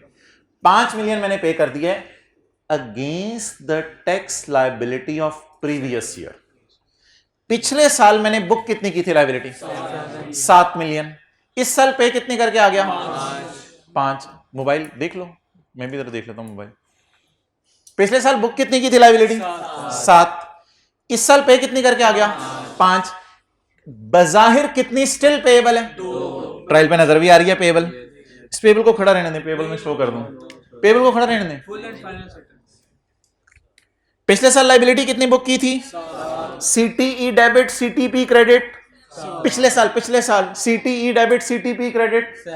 पिछले साल 7 पे बुक की थी लाइबिलिटी। इस साल फुल एंड फाइनल, एफबीआर ने कहा आज के बाद इस साल को हम आपके छेड़ेंगे नहीं, फुल एंड फाइनल खत्म करें, आप बस 5000 देके जाएं। आपने टैक्स गलत निकाला हुआ था, आपका बहुत कम बन रहा है, आप 5 देके चले जाएं। तो मैं 5 देके आ गया, तो फिर 2 की लाइबिलिटी स्टिल क्यों नजर आ रही है? क्योंकि 5 देके आ गया हो ना, तो फिर नजर कितनी आ रही है लाइबिलिटी? इसको लाइबिलिटीज में शो कर दूं या लाइबिलिटी को फारक कर दूं किताबों से? फारक करके कहां ले जाऊं? जहां पिछले साल सीटीई बुक किया था, सीटी प्रायर, जहां पिछले साल, आपको याद आ रहा है पिछले साल का टैक्स मैंने कहा था अगर चेंज हो जाए तो वो कहां शो करते हैं? CTE prior. याद आ रही है ये बात? इसको हमने पढ़ा था अंडर और ओवर प्रोविजन के नाम से। लिखे उर्दू में, पिछले साल ओवर प्रोविजन हो गई थी, पिछले साल ओवर प्रोविजन हो गई थी।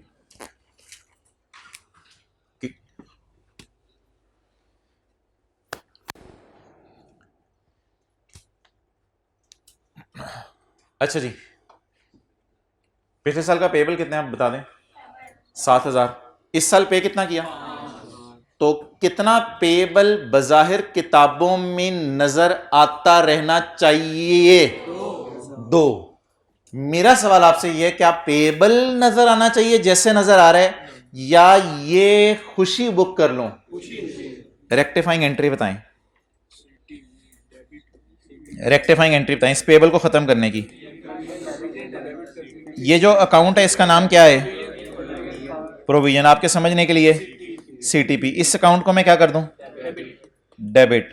अदर इनकम में ले जाऊं या जहां पिछले साल खर्चा बुक किया था? अदर इनकम में ले जाऊं या जहां पिछले साल खर्चा बुक किया था? वो कहां बुक किया था? इसे चेंज इन एस्टीमेट कहते हैं, इसे पास ईयर एरर नहीं कहते, इसे चेंज इन एस्टीमेट कहते हैं।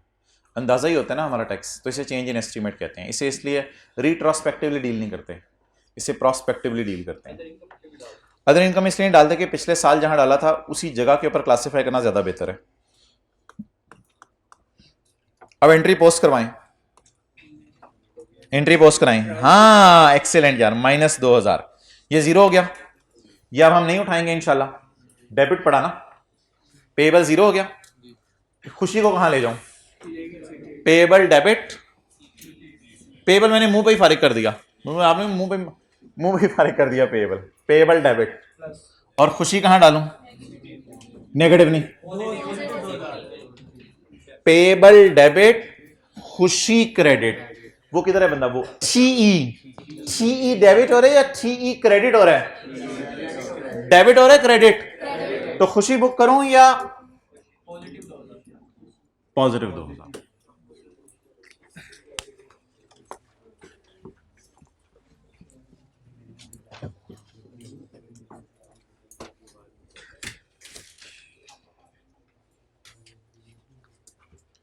अच्छा यार, ये जो फाइनल अकाउंट का सवाल होता है ना, एक हमने किया था वो वाला फिक्स वाला किया था, एक बहुत पुराना हमने सवाल किया था मिंट लैमिनेट वाला, जिसमें IAS 12 भी था और फाइनल अकाउंट वाला सवाल भी था।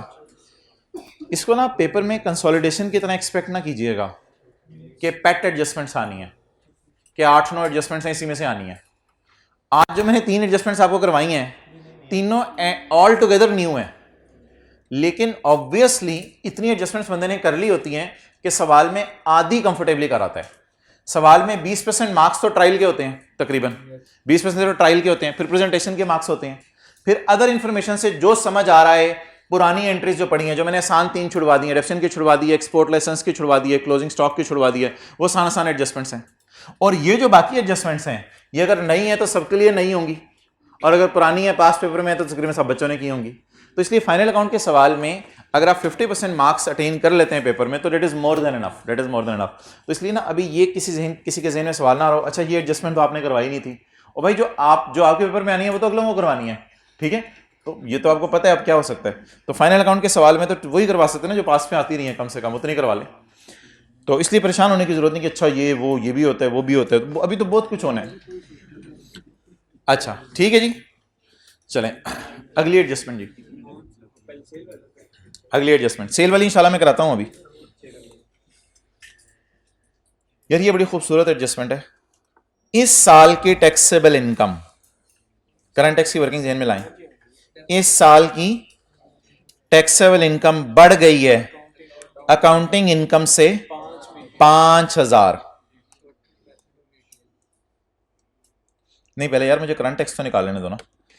इस साल की टैक्सेबल इनकम बढ़ गई है पिछले साल की इनकम से 5,000। Working number 3, current tax, current tax, PBT, PBT add less और टैक्सेबल प्रॉफिट।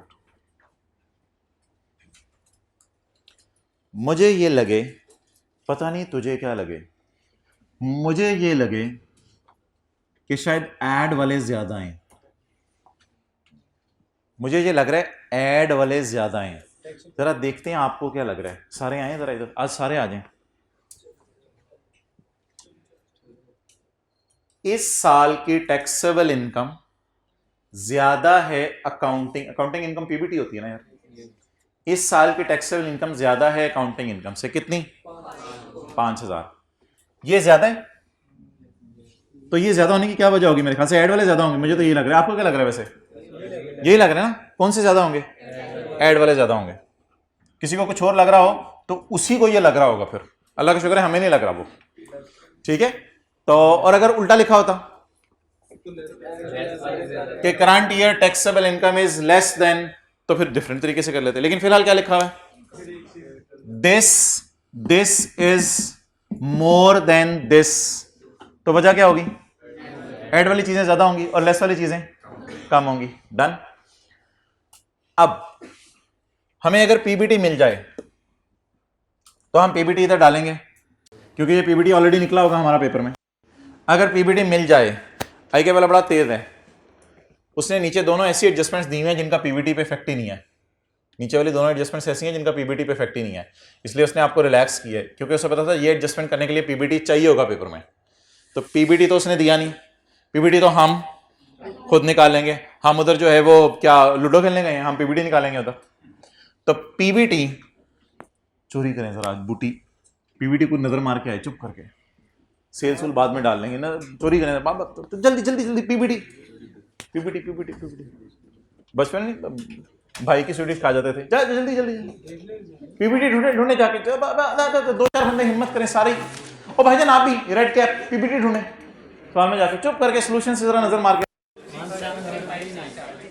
हाँ जी 2-3 पेपर में जो मर्जी आ जाए उससे कोई फर्क नहीं पड़ेगा। 5,000 ऐड करने के पेपर में मार्क्स देगा वो, ठीक है जी। पीपीटी को हमने नकल मार के कहां से उठा लिया?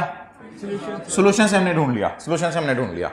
किस वजह से मैंने सोल्यूशन ढूंढा? इसलिए कि मैं चाह रहा हूं हमारा जो क्लास का प्राइम टाइम है वो इस्तेमाल हो जाए मेन एडजस्टमेंट्स पे। बाकी सेल्स विल एंड पे पोस्ट करना और कॉस्ट ऑफ सेल चीजें जमा करना वो आपके लिए आसान चीज है। क्लास का प्राइम टाइम मैं यूज करना चाह रहा हूं मेन एडजस्टमेंट्स पे। बताएं जी पीपीटी कितना है? 2 3 5 6 7। अब अल्हम्दुलिल्लाह टैक्सेबल प्रॉफिट्स आ जाएंगे।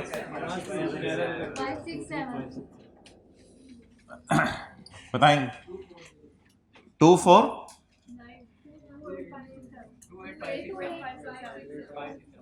2 8 5 6 7। टैक्स निकालेंगे एट द रेट ऑफ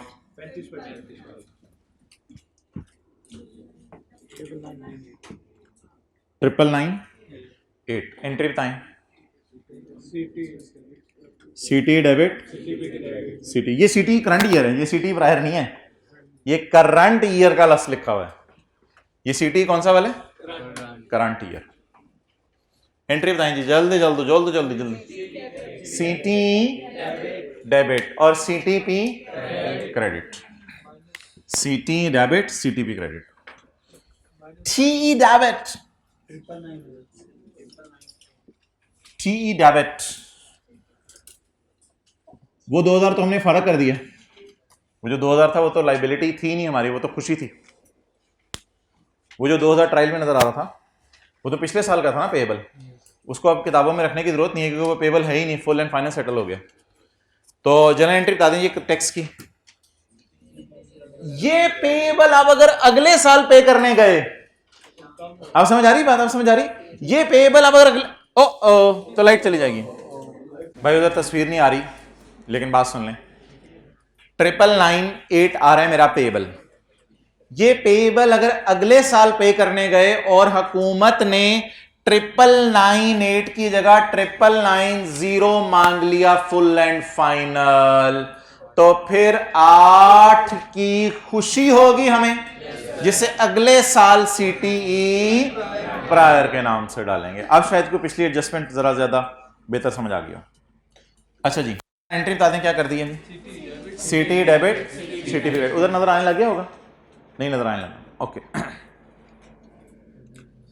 अच्छा यार, एक चीज़ अब नहीं सुन लें फिलहाल, आपको शायद याद हो कि अक्सर फाइनल अकाउंट के सवालों में ना उसने कैरिंग अमाउंट टैक्स बेस का डाटा देने की बजाय एक लाइन लिखी होती थी, TTDs increased over last year, DTDs increase over last year, इस तरह की उसने फाइनल अकाउंट के सवालों में लाइन लिखी होती थी, याद आ रही है, टीटीडीज इंक्रीज्ड बाय, डीटीडीज इंक्रीज्ड बाय, या ऐसा भी लिख सकता है carrying amount exceed the tax base. अब इस सवाल में ना उसने डेफर्ड टैक्स के लिए कोई डाटा नहीं दिया हुआ, लेकिन अल्लाह का शुक्र है हमें एक शॉर्टकट अप्रोच आती है। शॉर्टकट अप्रोच में क्या आता है, 4 कॉलम डलते हैं, accounting profit, taxable profit, difference और टैक्स, और ये मिंट लेमिनेट में भी यही हुआ था, ये 4 कॉलम डल के डीटीई डायरेक्ट निकल आता है या कैरी डाउन निकलता है उसका, डीटीई डायरेक्ट निकल आता है, क्लियर। अगर ये अप्रोच, अच्छा इस सवाल में ना मेरे ख्याल से उसने डाटा इसीलिए करंट टैक्स का सारा दे दिया था क्योंकि उसको पता था मैं डेफर्ड टैक्स के लिए कैरिंग अमाउंट टैक्स बेस का डाटा नहीं दे रहा, तो जब कैरिंग अमाउंट टैक्स बेस का डाटा नहीं दे रहा तो मजबूरन हम किस किस को कंपेयर कर लें, अकाउंटिंग प्रॉफिट और, लेकिन 2 चीजें इसमें अपना रोल प्ले करती हैं, एक तो एग्जेम्प्ट इनकम जो कि माइनस होती है और एक डिडक्शन नॉट अलाउड। किसी को याद आ रही है, नहीं याद आ रहा, कोई मसला नहीं, आईएस चल निकाल लेते हैं। ओ यार कोई नहीं, क्या जल्दी है, वो तो बाहर बस आई हुई आई कैप लेके जाने के लिए, आ भी जाए तो हमने इंशाल्लाह सितंबर में ही जाने आई कैप। तैयार तो होके जाते हैं या बस बेड से उठ के भाग के चले जाते हैं, बेड से उठ के भाग के चले जाते हैं, बाल भी नहीं वाए होते। कितने लोग भूत बन के पहुंचे होते हैं आई कैप, आप लोग भी, अच्छा मैंने कहा शायद दूसरे बताएंगे आप लोगों के बारे में, आपने खुद ही बता दिया।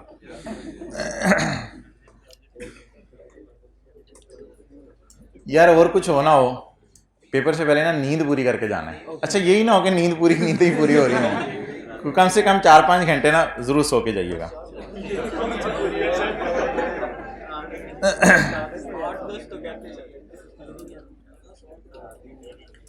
यार 8-10 घंटे तो फाख्ता सोती है आपने,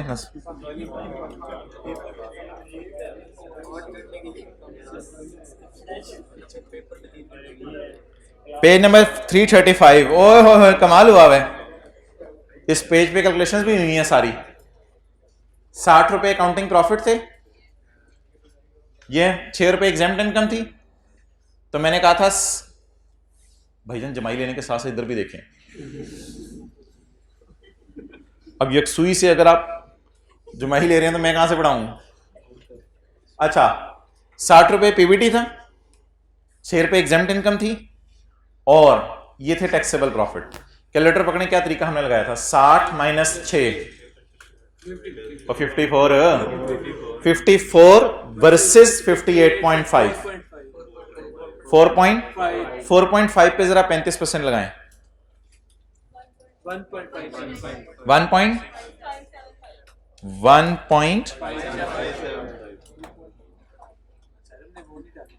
क्या किया, कोई गड़बड़ की है, 1 minute.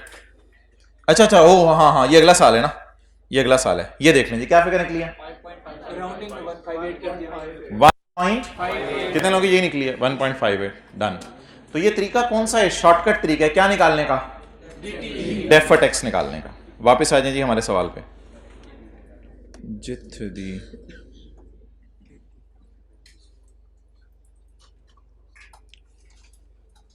Current year taxable profit exceed accounting profit by 5। Current year taxable profit exceed accounting profit by 5 of which 0.8 are permanent. Nature ही नहीं बताई परमानेंट डिफरेंस की, नेचर ही नहीं बताई परमानेंट डिफरेंस की कि डिडक्शन नॉट अलाउड है या एग्जाम्प्ट इनकम है। Of which 0.8 are permanent. कोई माई का लाल नेचर बता दे। Excellent, deduction not allowed. Why? इसलिए कि 5000 इस साइड पे पड़ा है तो इसमें तो डिडक्शन नॉट अलाउड ही पड़ी होगी ना। अगर ये 5 इधर पड़ा होता फिर एग्जाम्प्ट इनकम होती। तो ऑफ विच 0.8 इज, लेकिन परमानेंट डिफरेंस होना करंट टैक्स की वर्किंग को नहीं छेड़ेगा। खुदा के लिए करंट टैक्स की वर्किंग ना छेड़िएगा। करंट टैक्स में परमानेंट डिफरेंस इधर पड़े होते हैं और पड़ा रहना कोई गलत बात नहीं है। ऑफ विच का क्या मतलब है? फिर ये परमानेंट डिफरेंस इस साइड वाला है। इस साइड पे कौन सा परमानेंट डिफरेंस होता था? डिडक्शन। एक्सेलेंट, तो ये डिडक्शन नॉट अलाउड है कोई, लेकिन करंट टैक्स को ना छेड़िएगा। करंट टैक्स में तो पड़ा रहता है, अभी मैंने दिखाया आपको। 0.8 नहीं, इसको मेरे ख्याल से ना 800 लिखेंगे, 800 लिखेंगे। अब बता दें 4 कौन से कॉलम डालूं डेफर्ड टैक्स निकालने के लिए। एडजस्टेड अकाउंटिंग प्रॉफिट और मिंट लैमिनेट में भी यही किया था। सर आप ऐसा क्यों कर रहे हैं? बेटा कैरिंग अमाउंट टैक्स बेस का डाटा अवेलेबल नहीं है। कैरिंग अमाउंट टैक्स बेस का डाटा अवेलेबल नहीं है। अकाउंटिंग प्रॉफिट क्या उठाऊं? 2, 3, 5, 6, 7। अच्छा, किसी ने 800 को इग्नोर भी कर दिया होगा तो आईकैप ने ये सारा करने के इसको मार्क्स जरूर दिए होंगे। तो इसलिए एडजस्टमेंट्स में इजी मार्क्स भी होते हैं। 2, 3, 5, 6, 7 जमा 800, ये 800 क्या होगा? Adjusted profit. 2, 3, 5, 6, 7 जमा 800 बोले 2, 4। इसको वर्सेस करें 2, 8, 5, 6, 7 से। अगर भूला हुआ ना बिल्कुल परेशान नहीं होना। IAS 12 जब आप फाइनल दिनों में रिवाइज करे होंगे ना, इंशाल्लाह आपको याद आ जाएगा, याद आ जाएगी ये बात। तो अकाउंटिंग प्रॉफिट में डिडक्शन नॉट अलाउड ऐड होती थी, इसको हम एडजस्टेड प्रॉफिट कहते थे, और अगर एग्जाम्प्ट इनकम होती थी वो माइनस होती थी। तो एडजस्टेड अकाउंटिंग उसमें ये इस 5000 और इसको हम कुछ नहीं करते होते थे, सिर्फ ये वाली हाईलाइट करता था मैं। अच्छा, अब यार अक्सर बच्चों को ना भूला होता है कि expense debit liability credit entry करनी है या एसेट बुक करना है। एसेट बुक करना है या लाइबिलिटी बुक करनी है, अक्सर बच्चों को भूला होता है। उसमें आसान सा हिंट आपको दिया था। इतने सवाल होमवर्क में मिले, मैंने ज्यादा होमवर्क में कर लिया। तो मैं लाइबिलिटी बुक करूं या एसेट बुक करूं? एसेट बुक करूं। एसेट बुक करने की एंट्री DT ए डेबिट और DT ई क्रेडिट। लेकिन एक छोटी सी चीज कर दूं, स्लैश कर है वो स्लैश डाल दिया करें। असल में ना TE सही होना चाहिए, बाकी ऊपर DL है DT है उससे कोई फर्क नहीं पड़ता। कितने सवाल होमवर्क में मिले? 24। कितने कर लिए? एंटाइटल्ड फील करूं तो क्या बुक करूं? एसेट बुक करूं। Asset debit expense credit. लेकिन एसेट लाइबिलिटी अकाउंट इकट्ठा चल रहा होता है, जैसे बैंक और बैंक ओवरड्राफ्ट इकट्ठा चल रहा होता है, इसलिए वो लिख दिया हमने 1470। डबल एंट्री कराएंगे। DT A slash L account ढूंढे।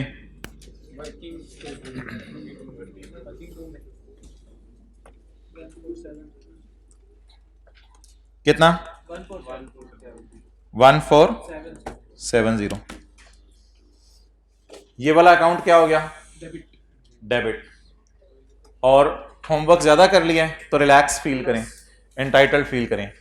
खर्चा बुक करूं या कम करूं? खुशी। 1470 किधर है? ये भी पॉजिटिव साइन के साथ 1470।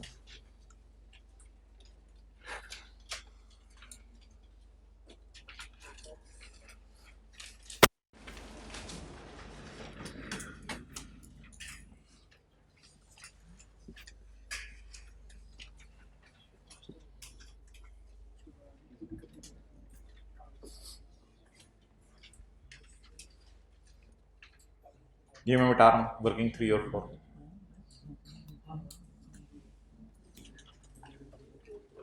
हाँ जी, पोस्टिंग की रीजन बता दूं?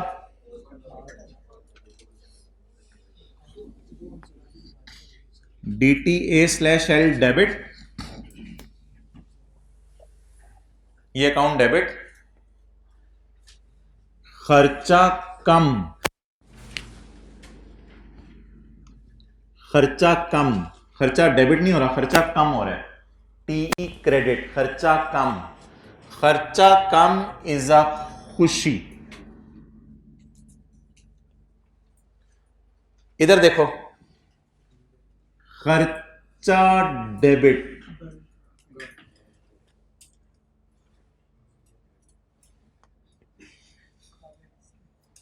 खर्चा डेबिट, खर्चा कम,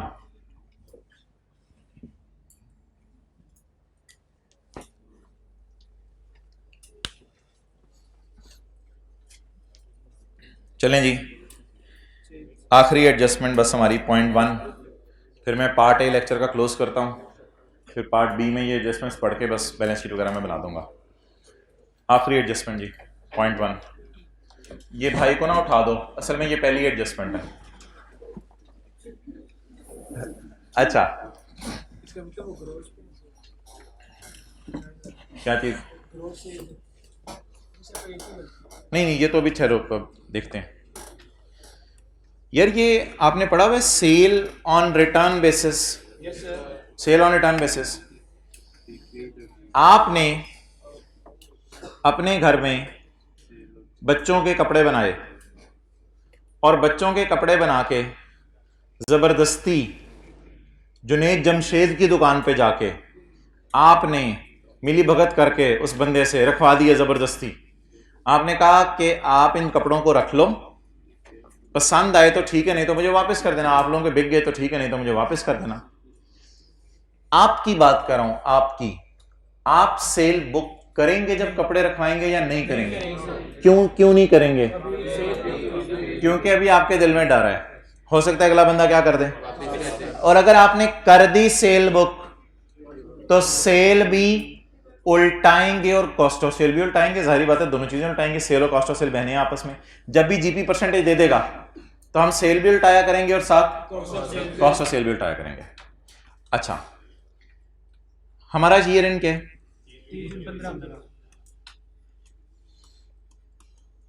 30/15।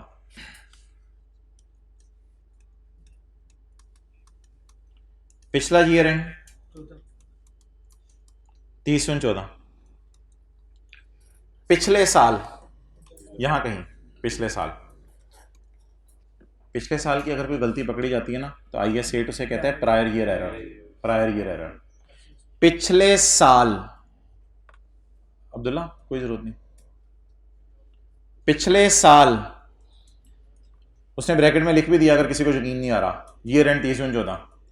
पिछले साल हमने बिल भेजा 10 मिलियन का, सेल लास्ट ईयर इंक्लूड। पिछले साल की सेल में डाल दिए ये बिल 10 मिलियन का। 10 मिलियन का मैंने जे डॉट वालों को बिल भेजा है 10 मिलियन का, विच वर सेंड टू जे डॉट। अब जे डॉट मेरे लिए कस्टमर है क्योंकि मैं उसे कपड़े बेच रहा हूं, उसने आगे फिर अपने कस्टमर्स को बेचने होंगे। तो a bill was sent by me to J dot on पिछले साल। आइस भी इधर चाहिए। ऑन पिछले साल 25 जून 14 को मैंने, पिछला साल खत्म होने से 6 दिन पहले मैंने उसे बिल भेजा था। लेकिन मैंने उसे कहा था पसंद आई तो रख लेना, ना पसंद आई तो वापस कर देना। मुझे बताएं क्या पिछले साल मुझे सेल में डालना चाहिए था? ओए, सेल में इंक्लूड है। कौन सी सेल? स्काई ब्लू वाली सेल इंक्लूड होनी चाहिए मेरे सेल में पिछले साल की। आगे ना बढ़े, सेल भी उल्टाएं पिछले साल की और पिछले साल की कॉस्ट ऑफ सेल भी। अगर परसेंटेज ना देते तो खाली मैं सेल उल्टाता, अभी परसेंटेज दे रहे तो सेल भी, कॉस्ट ऑफ सेल भी उल्टाएं। सेल उल्टाने की entry sale debit debtor credit, sale debit debtor credit कितने से? 10,000 से, 10,000 से डन। कॉस्ट ऑफ सेल उल्टाने की किसी को एंट्री आती हो? उल्टाने की इन्वेंट्री डेबिट और कॉस्ट ऑफ सेल क्रेडिट कितने से? 10,000 अगर किस पे पड़ा हुआ है? 120 पे, तो मुझे क्या चाहिए? 8,333। अच्छा जी, एक चीज अब सुन लें आप, ये शायद आपके लिए नई हो। पिछले साल की कोई एरर हो ना, एरर की पिछले साल की एरर है, ग्रीन और स्काई ब्लू लाइन दोबारा पढ़ लें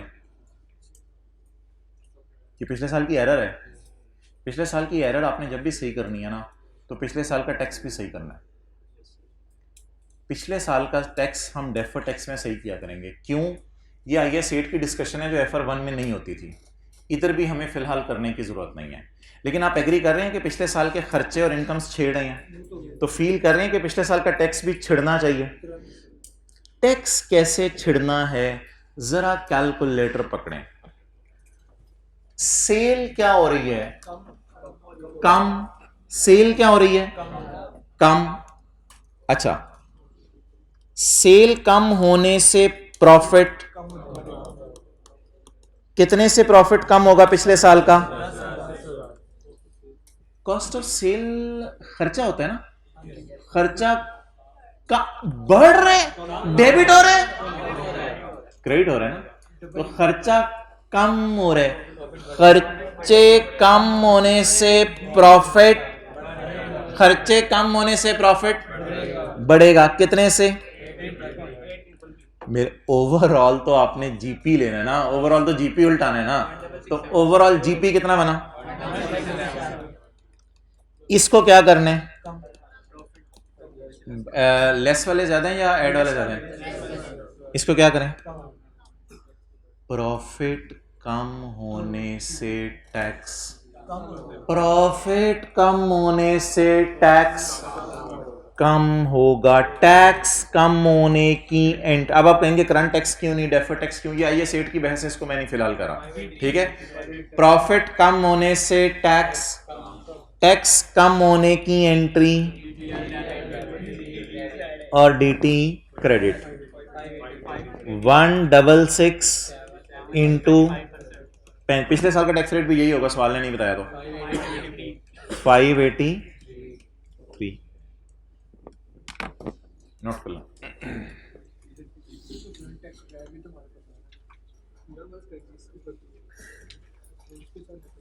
वो चेंज इन एस्टीमेट होता है, पिछले साल अंदाजा लगाया था इतना देना पड़ा, ये तो हमारी अपनी एरर है। सेल को क्यों उल्टाया है? Sale last year include goods sold under वापसी का एग्रीमेंट। जब आप अगले को मुंह से कह के आए हैं कि सेल तुम्हें पसंद आई तो क्या कर देना? वापस कर देना। तो फिर इसका क्या मतलब है? मुझे बुक करनी चाहिए थी, इंक्लूड है, तो इंक्लूड को कैसे उल्टाऊं? उल्टा के। सेल उल्टाने की एंट्री किसी अच्छे बच्चे को आती हो? Sale debit debtor credit. अगर जीपी परसेंटेज दी हो तो कॉस्ट ऑफ सेल भी उल्टानी है। कॉस्ट ऑफ सेल उल्टाने की एंट्री इन्वेंट्री डेबिट। अगर पिछले साल की एडजस्टमेंट आ जाइए और पिछले साल की एरर सही करनी पड़ी, तो पिछले साल का टैक्स भी सही करेंगे। टैक्स सही करने के लिए थोड़ा सा सोचना पड़ेगा, मेरे ख्याल से ये सोच आपको आती होगी। सेल कम हुई तो प्रॉफिट, खर्चे कम हुए तो प्रॉफिट, ओवरऑल प्रॉफिट। मुझे तो लग रहा है मैं पिछले साल का जीपी उल्टा रहा हूं, पता नहीं आपको लग रहा है या नहीं लग रहा। मुझे लग रहा है ये पिछले साल का जीपी है और जीपी को मैं क्या कर रहा हूं? उल्टा रहा हूं। क्यों उल्टा रहा हूं? क्योंकि पिछले साल सेल बुक हो गई थी ना, तो पिछले साल का जीपी उल्टा रहा हूं। जीपी उल्टाने या प्रॉफिट कम करने से, ये सोचें जरा, प्रॉफिट कम करने से टैक्स, टैक्स कम होने की एंट्री सोचें, रिकॉर्ड होने की नहीं, कम होने की। DTL debit DT credit.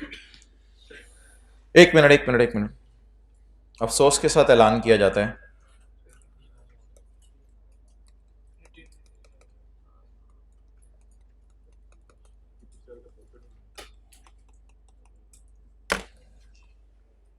आइए सीट कहते हैं पिछले साल की गलती इस साल के P&L के मुंह पे सही नहीं कर सकते।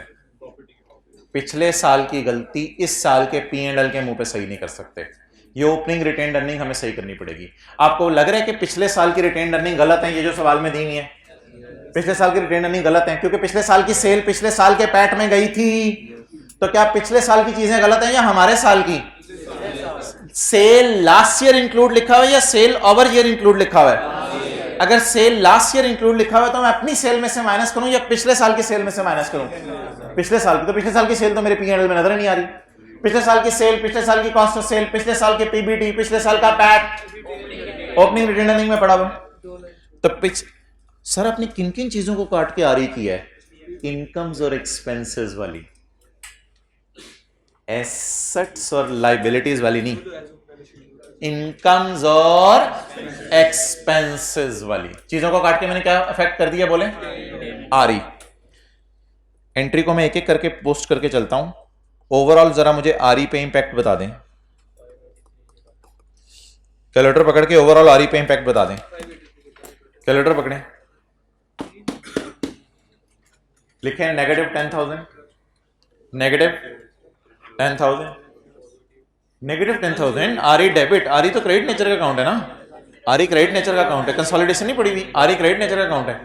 -10 plus positive 8,333 plus credits plus करें और डेबिट्स माइनस करें, -1084। बाकी ये मेरा पोस्ट करने वाला रह गया, ये भी मैं करा देता हूं पोस्ट। सॉरी, ये मैं पोस्ट करा देता हूं। आरई पे इफेक्ट मुझे बता दें। Correction of prior year error. अब ये हमारा ओपनिंग जरा दोबारा निकल आएगा। अब हमारा ओपनिंग दोबारा निकल आएगा। असल में वो ओपनिंग रीस्टेटेड नहीं था, अब हमारा ओपनिंग दोबारा निकल आएगा। पहले मुझे जरा बता दें correction of prior year error कितने से है? 1084।